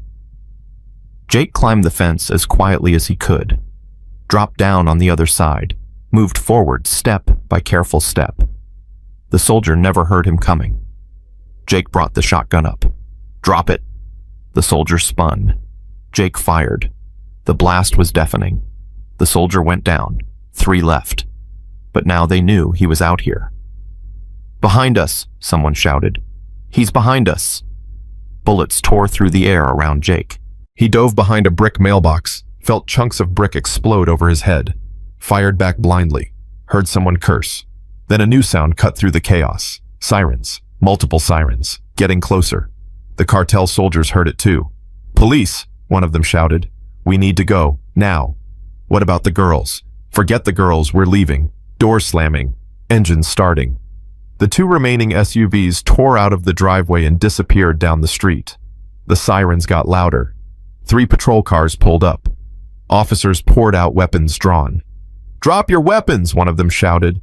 "Hands where I can see them." Jake set down the shotgun carefully and raised his hands. Marcus did the same inside the house, stepping out through the bullet-riddled front door. "We're the victims here," Marcus called out. "We were defending ourselves from a cartel attack." One of the officers approached cautiously. Young guy, maybe 25, looking scared and confused. "Anyone hurt?" "Just the attackers. We need to speak to FBI agent Rebecca Santos. She's en route." "FBI? What the hell is going on here?" Before anyone could answer, another vehicle pulled up. Black sedan. Federal plates. Agent Rebecca Santos stepped out, flanked by 3 other agents in tactical gear. She was mid-40s, Hispanic with intelligent eyes that took in the scene instantly. The bullet holes, the broken windows, the bodies in the street. "I'm Agent Santos, FBI. This is now a federal crime scene. Everyone stand down." The local officers looked confused, but backed off. Santos walked straight to Jake. "You Jake Morrison?" "Yeah." "Where are the Chen girls?" "Inside, safe, with the lawyer who helped us." Santos nodded. "Good. Keep them there. My team needs to secure this scene, and then we're getting everyone out of here before Morrison sends more people." One of the local officers stepped forward. "Agent Santos, with all due respect, this is our jurisdiction." "Not anymore. This is part of an ongoing federal investigation into corruption and drug trafficking. Anyone who interferes is going to be charged with obstruction." Santos's voice was steel. "That clear enough?" The officer backed down. Santos turned back to Jake. "You've had one hell of a day." That's putting it mildly. The evidence. You still have it. Inside. All of it. Notebook recordings, photographs. Everything Sarah Chen compiled. Santos's expression softened slightly. Sarah was a good woman. Brilliant reporter. She didn't deserve what happened to her. No, she didn't. But her daughters deserve justice. They're going to get it. I promise you that. Santos gestured to her team. Secure the perimeter. I want statements from everyone. And someone get those girls out here so I can see they're okay. Patricia emerged from the house, Emma and Lily clutching her hands. Both girls' eyes were wide with fear and shock. When they saw Jake, they broke free and ran to him. Jake knelt down and caught them. They wrapped their arms around his neck and held on like they'd never let go. You're okay, Emma sobbed. You're okay. I told you I'd keep you safe, Jake said, his voice rough. I keep my promises. Santos watched this interaction, and Jake saw something shift in her expression. Understanding. Maybe even approval. Girls, Santos said gently, crouching down to their level.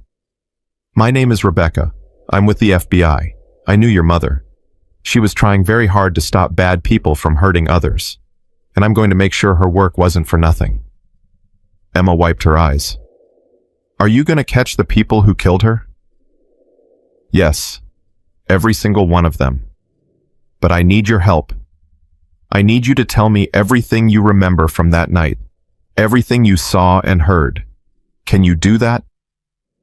Both girls looked at Jake, checking, making sure he thought this was okay. It's safe, Jake said. Agent Santos is one of the good guys. You can trust her. Okay, Lily whispered. We'll tell you everything. Santos stood up. Good. But not here. This scene isn't secure enough. We're moving you to a federal safe house. All of you. Jake, Marcus, the girls, even Patricia and Carol. You're all witnesses now. You're all under federal protection until we can make arrests. How long will that take? Marcus asked. Hours, not days. With Sarah's evidence, I can move immediately on arrest warrants. Chief Morrison, Hector Ruiz, every cop and cartel member she documented, they'll all be in custody by tonight. Morrison's not going to go quietly, Jake said. I'm counting on it. The more noise he makes, the more evidence we collect. This isn't just about him anymore. This is about dismantling an entire corruption network. Santos pulled out her phone. I need to make some calls. Get my team, we're moving these people now. 20 minutes later, they were in a convoy of federal vehicles heading toward Sacramento. Emma and Lily sat in the back seat with Jake, both girls pressed against him, still scared, still processing everything that had happened. Carol and Patricia were in another vehicle with 2 agents. Marcus rode up front with Santos. Where are we going exactly? Jake asked. Santos glanced back. Federal building in Sacramento. We've got secure interview rooms, protective custody facilities, everything we need. You'll be safe there while we process the evidence and make arrests. And after that, we'll need the girls to testify. Grand jury first, then trial if it goes that far, but we'll protect them every step of the way. That's my job. Emma spoke up quietly. What about Jake? What happens to him? Santos looked at Jake in the rearview mirror. That's a good question. Jake, you understand you're a witness in a federal case. You'll need to provide testimony. But beyond that, she paused. You're not under arrest. You didn't commit any crimes. You saved 2 children and protected crucial evidence. In my book, that makes you a hero. I'm not a hero, Jake said. I just did what anyone should have done. Most people wouldn't have. Most people would have called it in and walked away. You didn't. Santos's voice softened. Those girls are lucky you found them. I'm lucky I found them, Jake said, and he meant it. Meant it in a way that surprised him. Lily looked up at him. Really? Really? You 2 are the best thing that's happened to me in a long time. Emma smiled. Not a big smile, but real. You're the best thing that's happened to us too, since Mama. Jake felt his throat tighten. He pulled both girls closer and didn't say anything. Didn't need to. Some things went beyond words. They reached Sacramento 90 minutes later. The federal building was exactly what Jake expected, imposing, secure, designed to keep people safe. Santos's team moved them inside quickly, through secure corridors into a wing reserved for protected witnesses. "Girls," Santos said, "I need to talk to you separately, just for a little while. Jake can be in the room with you if that makes you more comfortable." "Yes," Emma said immediately. "We want Jake there." "Then that's how we'll do it. Come with me." She led them to an interview room. Comfortable chairs, a table, recording equipment visible, but not intrusive. Nothing like the interrogation rooms Jake had seen in movies. This was designed to make people feel safe. Santos sat across from them. A female agent Jake didn't know sat beside her, introduced as Agent Maria Chen, no relation to Sarah, but the coincidence made Emma and Lily smile slightly. "Okay," Santos said gently. "I need you to tell me everything you remember from the night your mother died. Start from the beginning. Take your time. If you need a break, just say so." Emma and Lily looked at each other. Then Emma took a deep breath and began. "We were at home. Mama was working in her office like always. She worked a lot at night because she said that's when she could think clearly. Lily and I were supposed to be asleep, but we were playing quietly in our room." Lily continued. "Then Mama came in really fast. She looked scared. She said we needed to leave right now. She gave us the purple backpack and said if anything bad happened, we should take it and run and hide." "Did she say what the bad thing might be?" Santos asked. "She said the people she was investigating might have found out what she was doing. She said they might try to hurt her to stop her from telling the truth." Emma's voice shook. "She said we were the most important thing in the world, and she needed us to be brave." Jake's hand tightened on the table. Santos noticed, but didn't say anything. Emma continued. "We got in the car. Mama was driving really fast. She kept checking the mirror. Then she said someone was following us. She pulled off the highway onto a side road, told us to hide in the back under the blankets like we'd practiced." "You'd practiced?" Santos asked. "Mama made it into a game," Lily explained. "She called it the quiet game.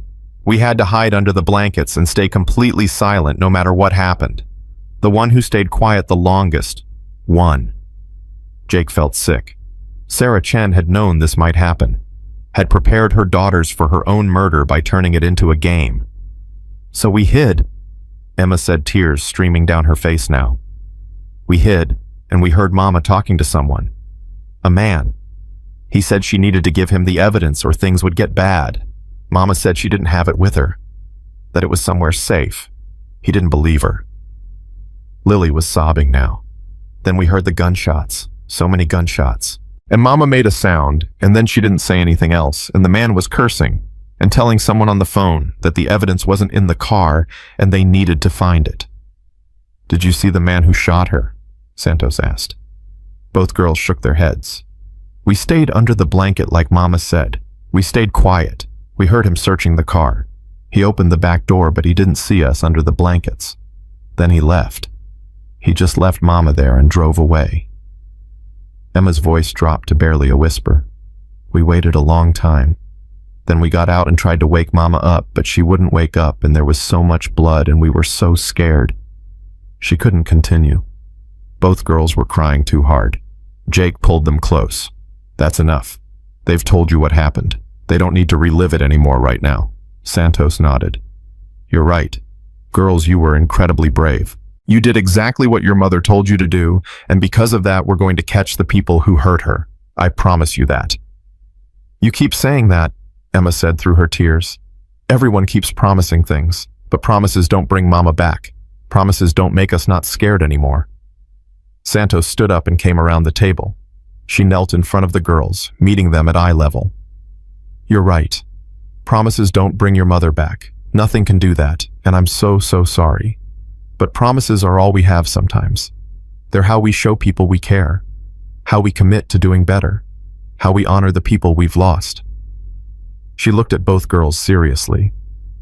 "Your mother made me a promise 6 months ago. She said if anything happened to her, she wanted me to make sure her daughters were safe and that her work mattered. I couldn't save your mother, but I can keep her promise. I can keep you safe, and I can make sure every person who hurt her faces justice. And I will. On my life, I will." Emma searched Santos's face, looking for lies, looking for false comfort. But whatever she saw there must have satisfied her because she nodded slowly. Okay, we believe you. Good. Now I need to talk to Jake alone for a few minutes. Agent Chen is going to take you to another room where there's food and comfortable places to sit. Is that okay? The girls looked at Jake. You'll come find us. The second we're done talking, I promise. You keep your promises, Lily said. Not a question, a statement of fact. Always, Jake said. Agent Chen led the girls out. The moment the door closed, Santos turned to Jake. Okay, now the hard part. We need to talk about you. What about me? Your relationship to Chief Morrison, your connection to the Hells Angels, your role in all this. I need the full story, Jake. No editing, no protecting yourself. Just the truth. So Jake told her everything. The gas station, his cousin's history of violence, walking away from this club, the cabin, Marcus, the siege at Patricia's house, everything. When he finished, Santos was quiet for a long moment. You gave up everything, she finally said. Your club, your colors, your entire life, for 2 kids you didn't know. Yeah. Why? Because they needed help. Because their mother died trying to do the right thing. Because... Jake stopped, thought about how to put it into words. Because I spent 20 years running from anything that made me feel, anything that made me vulnerable. And then I found these 2 little girls and suddenly all that running seemed stupid, cowardly. They made me want to be better than I've ever been. Santos smiled. That's called being a parent. I'm not their parent. Aren't you? You protected them, kept your promises, put their needs above your own safety. That's exactly what a parent does. Santos leaned forward. Those girls love you. You realize that, right? In less than 24 hours, they've bonded to you completely, and you've bonded to them, whether you want to admit it or not. Jake didn't know what to say to that. Santos continued. So here's what happens next. We process the evidence. We make arrests. We build an airtight case. That takes maybe 48 hours. Then we need the girls to testify to a grand jury. After that, there's a trial, probably multiple trials. That could take months, maybe years. What happens to Emma and Lily during all that time? Normally, they'd go into foster care while we located next of kin. But Sarah Chen had no living relatives except a brother who's serving overseas and can't take custody right now. So the girls would be placed with a foster family. Probably get split up if we can't find someone who can take twins. They'd move around a lot. Different schools, different homes, different people who don't understand their trauma. Jake felt something cold settle in his stomach. You can't split them up. They've lost enough. I agree, which is why I'm asking you, what do you want to happen to them? What do I want? I'm not family. I don't have any legal standing. You could, if you petitioned for guardianship. Temporary at first, then permanent if it worked out. It's not common, but it happens, especially when children have formed strong attachments to their rescuer. Jake stared at her. You're saying I could adopt them? I'm saying you could try. It would take time. Background checks, home studies, court hearings. The Hells Angels connection would complicate things. But you're not a criminal. You've never been arrested. You're a witness in good standing helping with a federal investigation. And most importantly, those girls want to stay with you. They're 6 years old. They don't know what they want. They know they want someone who keeps his promises. Someone who fights for them. Someone who makes them feel safe. Santos's voice softened. They want you, Jake. Question is, do you want them? Jake thought about the last 24 hours. The terror. The gunfights. The constant running. But he also thought about Emma falling asleep against his chest on the motorcycle. About Lily saying he was family. About both of them trusting him completely even when they had no reason to. He thought about what his life would be if he walked away. Back to the cabin. Back to being alone. Back to running from anything that made him feel. And he knew he couldn't do it. Couldn't leave them. Yeah, Jake said quietly. I want them. I don't know how to be a father. Don't know anything about raising kids. but I want to try. Santos smiled. That's all any parent can do. Try. So what now? Now we finish this case. We put Morrison and his people away. We keep Emma and Lily safe. And then we start the process of making you a family. Officially. Legally. Permanently. She stood up and extended her hand. Welcome to parenthood, Jake Morrison. It's going to be the hardest thing you've ever done. Jake shook her hand. Good. I'm tired of things being easy. Santos laughed. You're going to fit right in. Come on. Let's go tell the girls they're stuck with you. They found Emma and Lily in a comfortable room with Agent Chen. The girls were eating cookies, but jumped up the moment Jake walked in. Everything okay?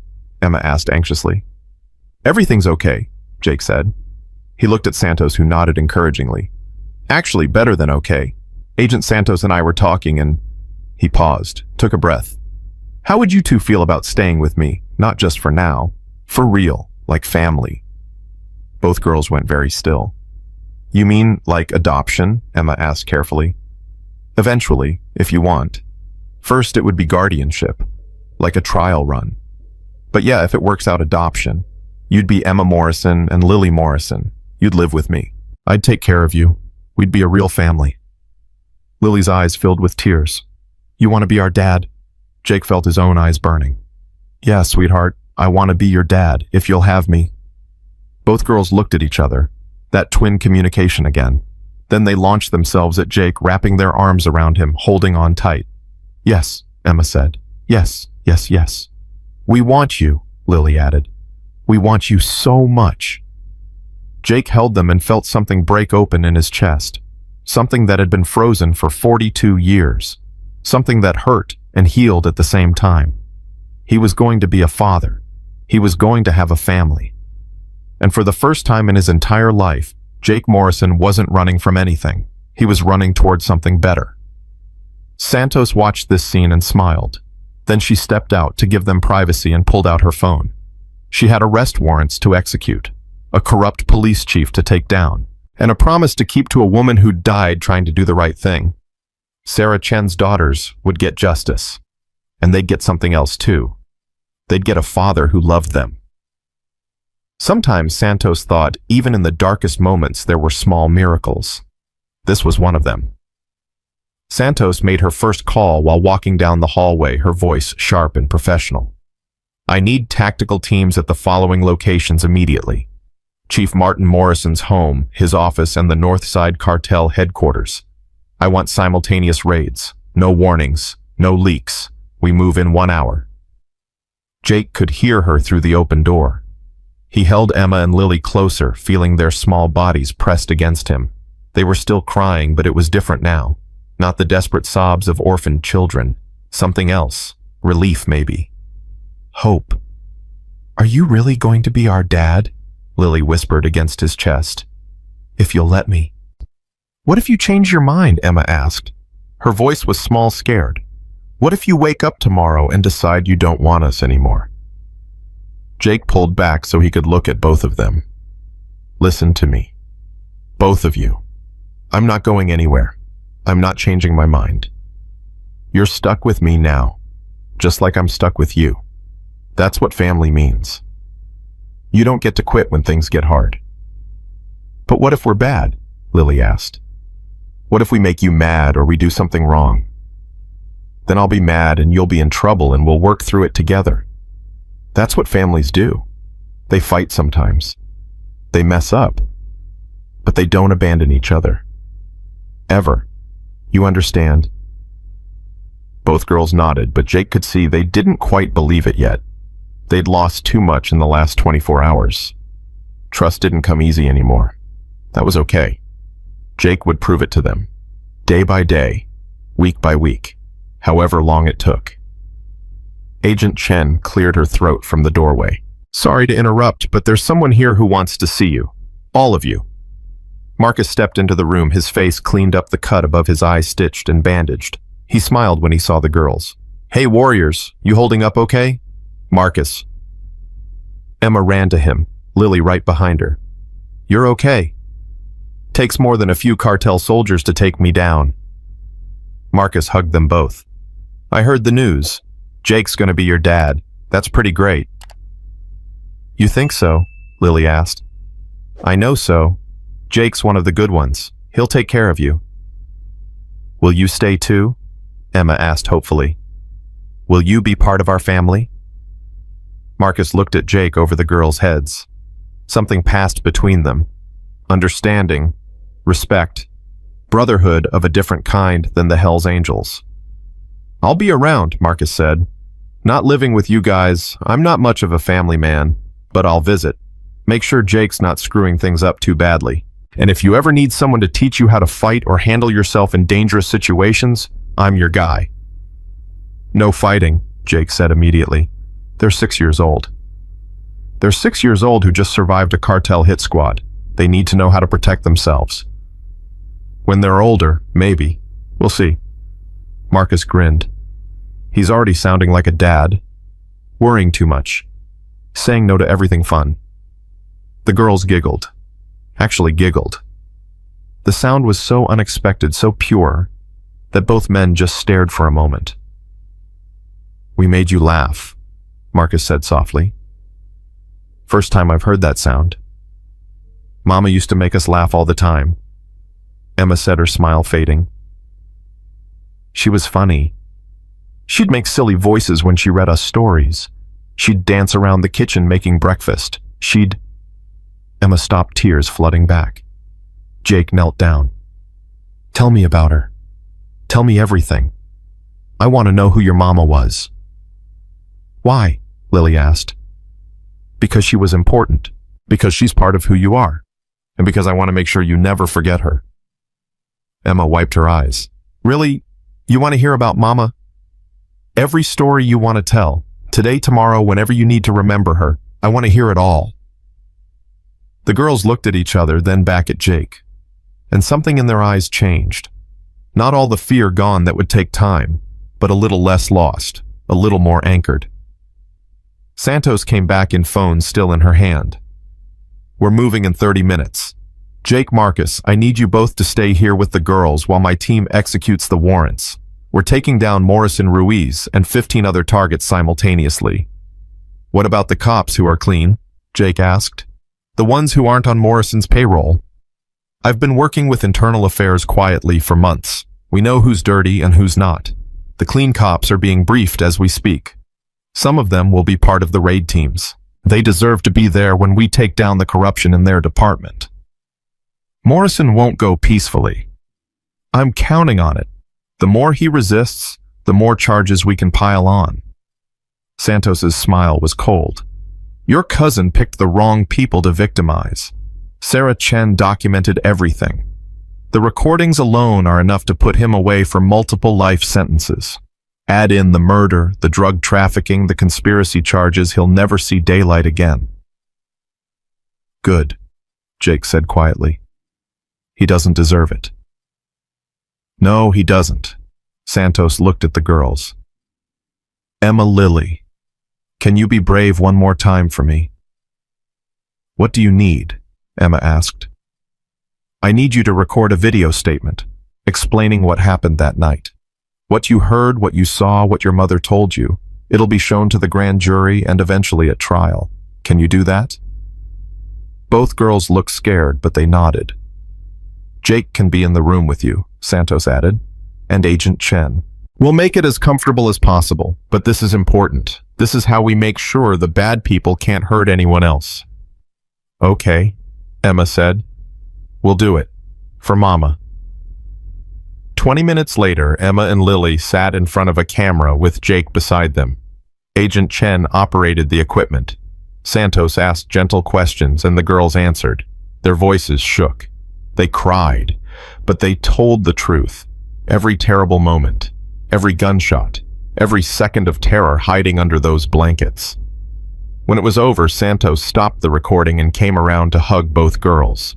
You were so brave. Your mother would be so proud of you.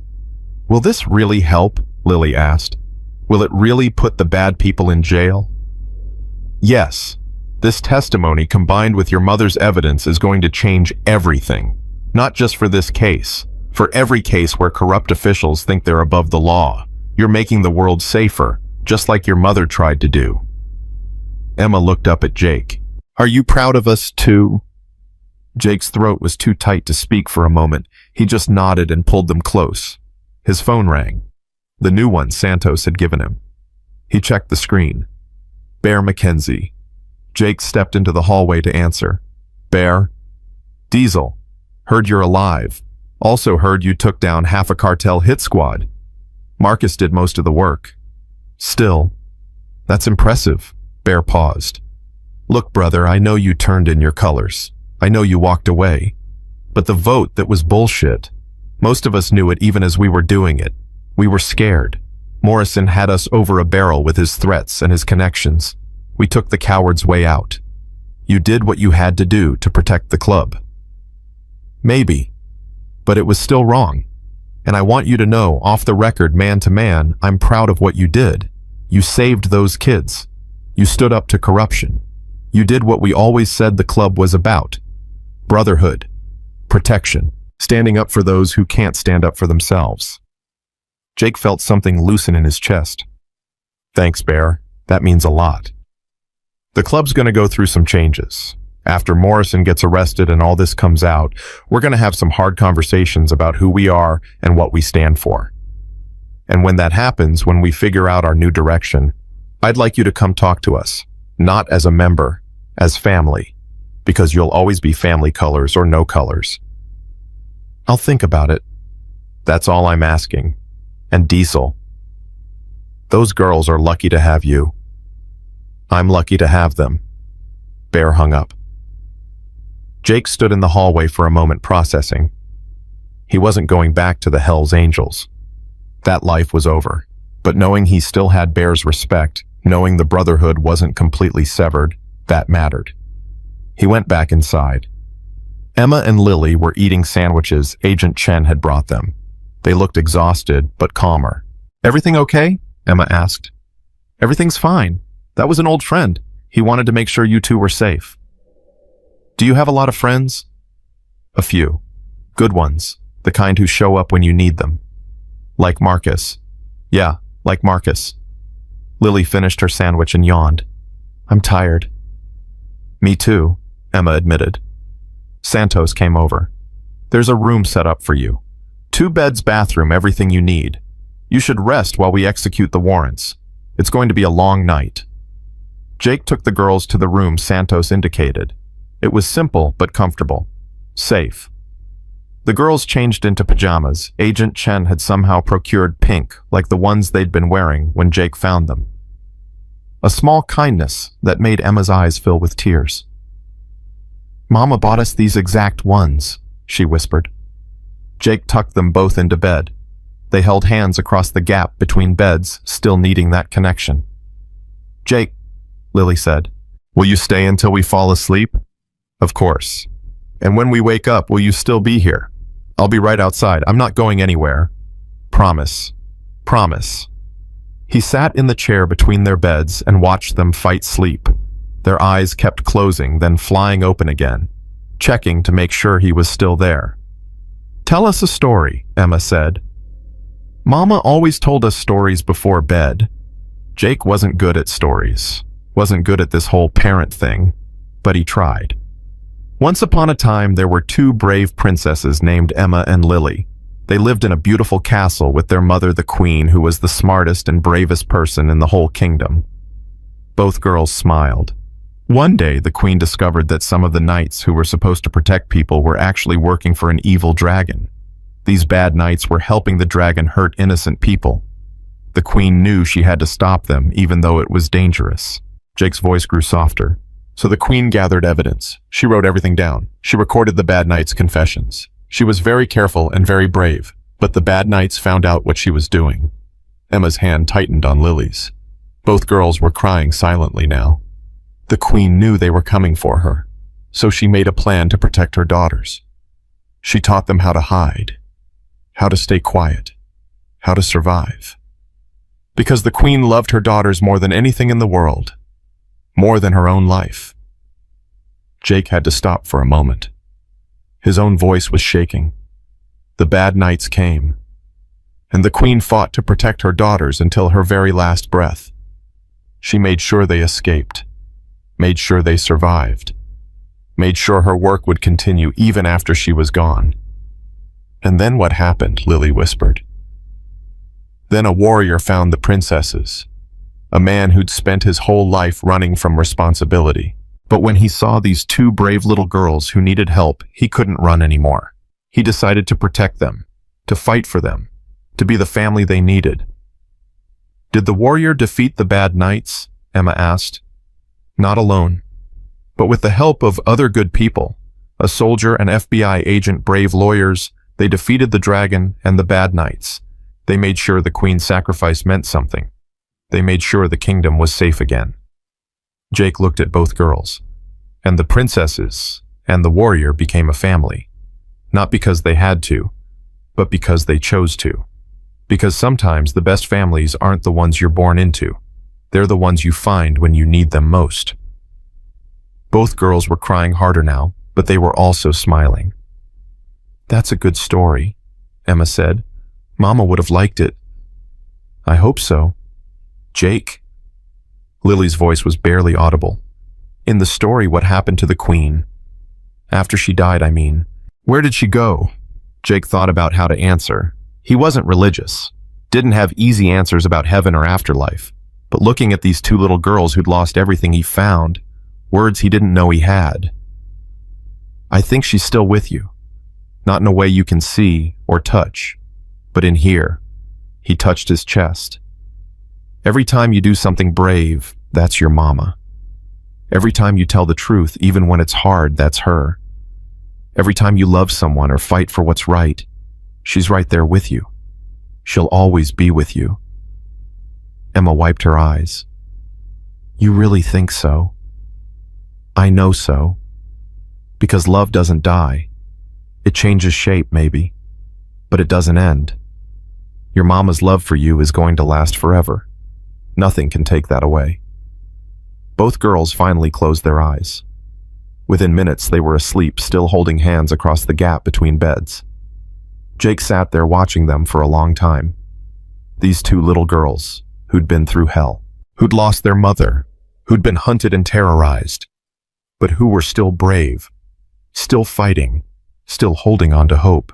He'd found them less than 48 hours ago, and they'd already changed everything. Santos appeared in the doorway. They asleep. Finally. You're good with them. I'm making it up as I go. That's all any of us do. Santos gestured for him to join her in the hallway. We've got Morrison. Picked him up at his house 20 minutes ago. He tried to run, had a suitcase full of cash and a fake passport. We got it all on video. And the others? Ruiz is in custody. So are 14 other corrupt cops and cartel members. We're still hunting for a few, but the main players are done. It's over, Jake. The network Sarah Chen spent 2 years documenting is finished. Jake felt something release in his chest. It's really over. The arrests are. The trials will take time. Months, maybe longer. The girls will need to testify. Morrison's lawyers will try everything to discredit them. It won't be easy.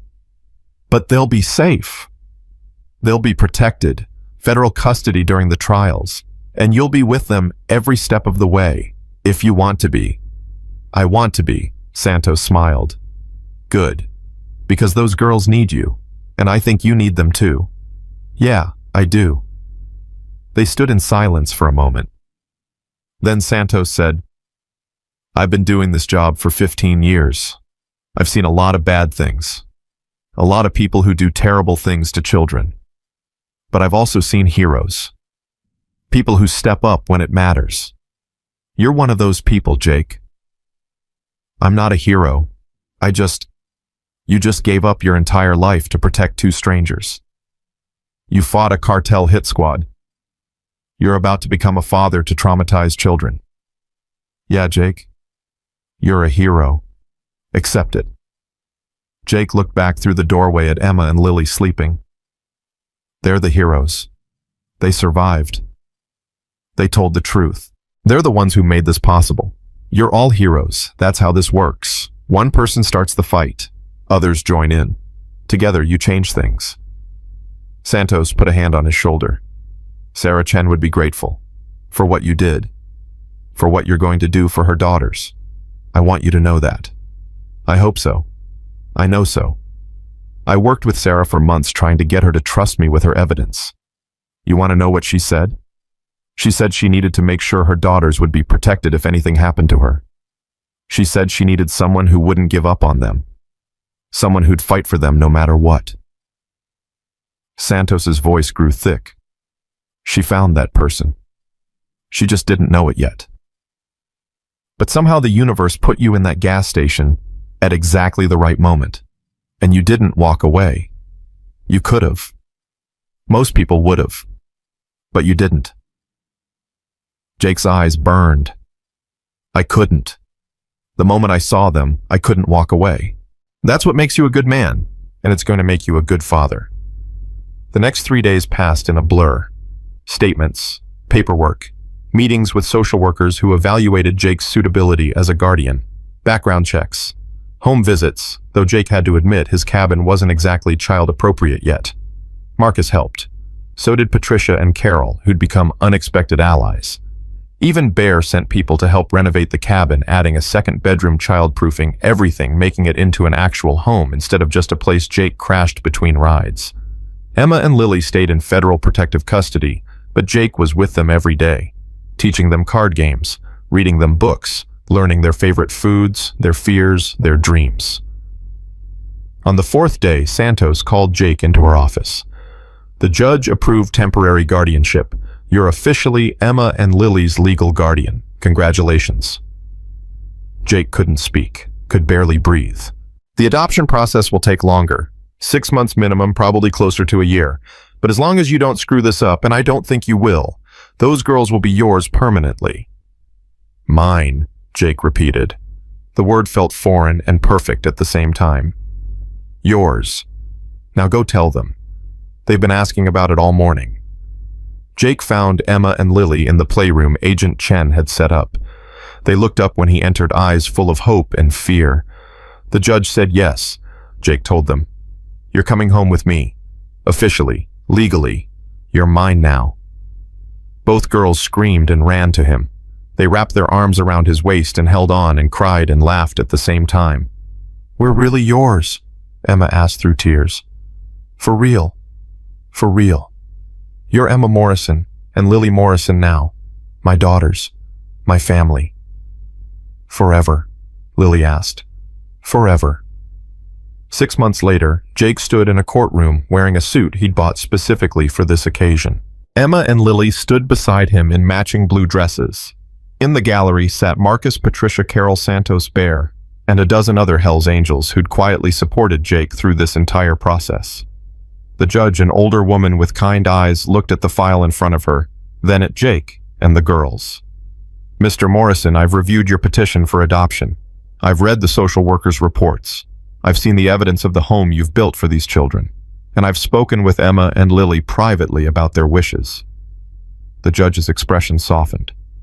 It's not often I see a case like this, a stranger stepping in to protect children at tremendous personal cost.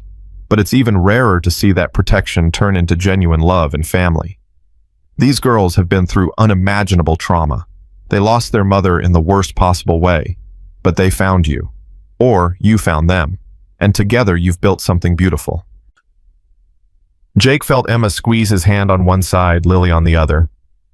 Therefore, I'm granting this petition. Emma Chen and Lily Chen are hereby adopted by Jake Morrison. Their names are legally changed to Emma Chen Morrison and Lily Chen Morrison. Mr. Morrison, you are their father in every legal sense. These girls are your daughters. Permanently, irrevocably. Congratulations. The courtroom erupted in applause. Jake dropped to his knees and pulled both girls into his arms. They were all crying. Emma and Lily and Jake, this improbable family that shouldn't have worked but somehow did.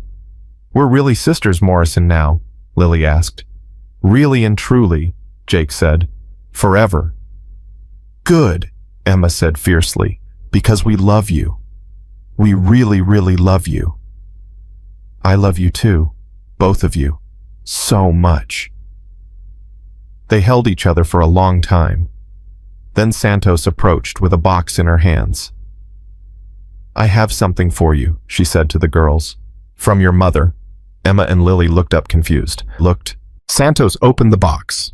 Inside was a letter sealed with their names, written in neat handwriting. "Your mother wrote this 2 years ago when she started investigating the corruption. She gave it to me for safekeeping with instructions that if anything happened to her, it should go to her daughters when they were safe." With shaking hands, Emma took the letter. Jake helped them open it. The girls read silently, tears streaming down their faces. Then Emma read aloud, her voice breaking. "My dearest Emma and Lily, if you're reading this, it means I'm gone. It means the bad people won. But it also means you survived. You were brave. You did everything I taught you. And now you're safe with someone who loves you. I don't know who that person is. Maybe Aunt Patricia. Maybe Uncle James. Maybe someone I've never met. But I know they love you because you're still here. You're still alive. And that's all that matters. I need you to know that everything I did to make the world safer for you, to make sure you could grow up without fear. The evidence I gathered will help stop bad people from hurting others. My sacrifice will matter because you're going to make it matter. You're going to tell the truth. You're going to be brave. You're going to live full, beautiful lives. And you're going to remember that I loved you more than anything in this world, more than my own life. You are my greatest achievement, my proudest accomplishment, my reason for everything. Be brave, my darlings. Be kind. Be true. And know that wherever I am, I'm watching over you. Always. I love you forever and always, Mama." There wasn't a dry eye in the courtroom. Emma folded the letter carefully and looked at Jake. Mama knew. She knew someone would save us. She knew we'd be okay. "She was right," Jake said. "You are okay. You're more than okay. You're strong and brave and amazing, just like her." "And we have you now," Lily added. "Mama would like you. I know she would." "I hope so, because I would have liked her too. She raised 2 incredible daughters." The celebration afterward was small, but perfect. Pizza and cake at Patricia's house. The girls laughing with Agent Chen and Marcus. Bear presenting Jake with a gift, a leather vest not Hell's Angels colors, but something new, custom made. The back patch read, "Morrison Family, Ride or Die." "You're not a Hell's Angel anymore," Bear explained. "But you're still a brother. This is your new patch, your new identity. You're a father now. That's the most important club you'll ever belong to." Jake put on the vest and felt something click into place. He wasn't running anymore, wasn't searching, wasn't lost. He was home. That night, Jake tucked Emma and Lily into their new beds in their new room in the cabin that was now truly a home. They were exhausted from the excitement, but fighting sleep like always. "Dad," Emma said. She'd started calling him that 2 months ago, and it still made Jake's heart skip every time. "Yeah, sweetheart. Thank you for finding us, for saving us, for loving us. Thank you for letting me, for teaching me how to be brave, for making me want to be better. We're a team now," Lily said sleepily. Right. Forever and always. Like Mama said in her letter. Just like that." Jake sat between their beds like he had that first night in the federal building. Watched them fight sleep. Watched them finally surrender to it, still holding hands across the gap between beds. And he thought about that night 6 months ago. The gas station. The rain. 2 little girls behind a dumpster who'd changed his entire world. He'd spent 42 years running from responsibility, from connection, from anything that made him vulnerable or tied him down. Then he'd found Emma and Lily, or they'd found him, and everything changed. He wasn't Jake Diesel, Morrison Hell's Angels rider anymore. He was just Jake Morrison, father, protector, the man who'd shown up when 2 little girls needed someone most. And that was enough, more than enough. That was everything. Jake stood up quietly and walked to the door. stopped and looked back at his daughters sleeping peacefully for the first time in 6 months. "Sleep well, my girls," he whispered. "I've got you. I'll always have you." He turned off the light and left the door cracked open, went to his own room and lay down on his bed. And for the first time in as long as he could remember, Jake Morrison fell asleep without running from anything, because he'd finally found something worth staying for. 2 little girls who called him Dad, a family he'd built from ashes and promises, a life that meant something.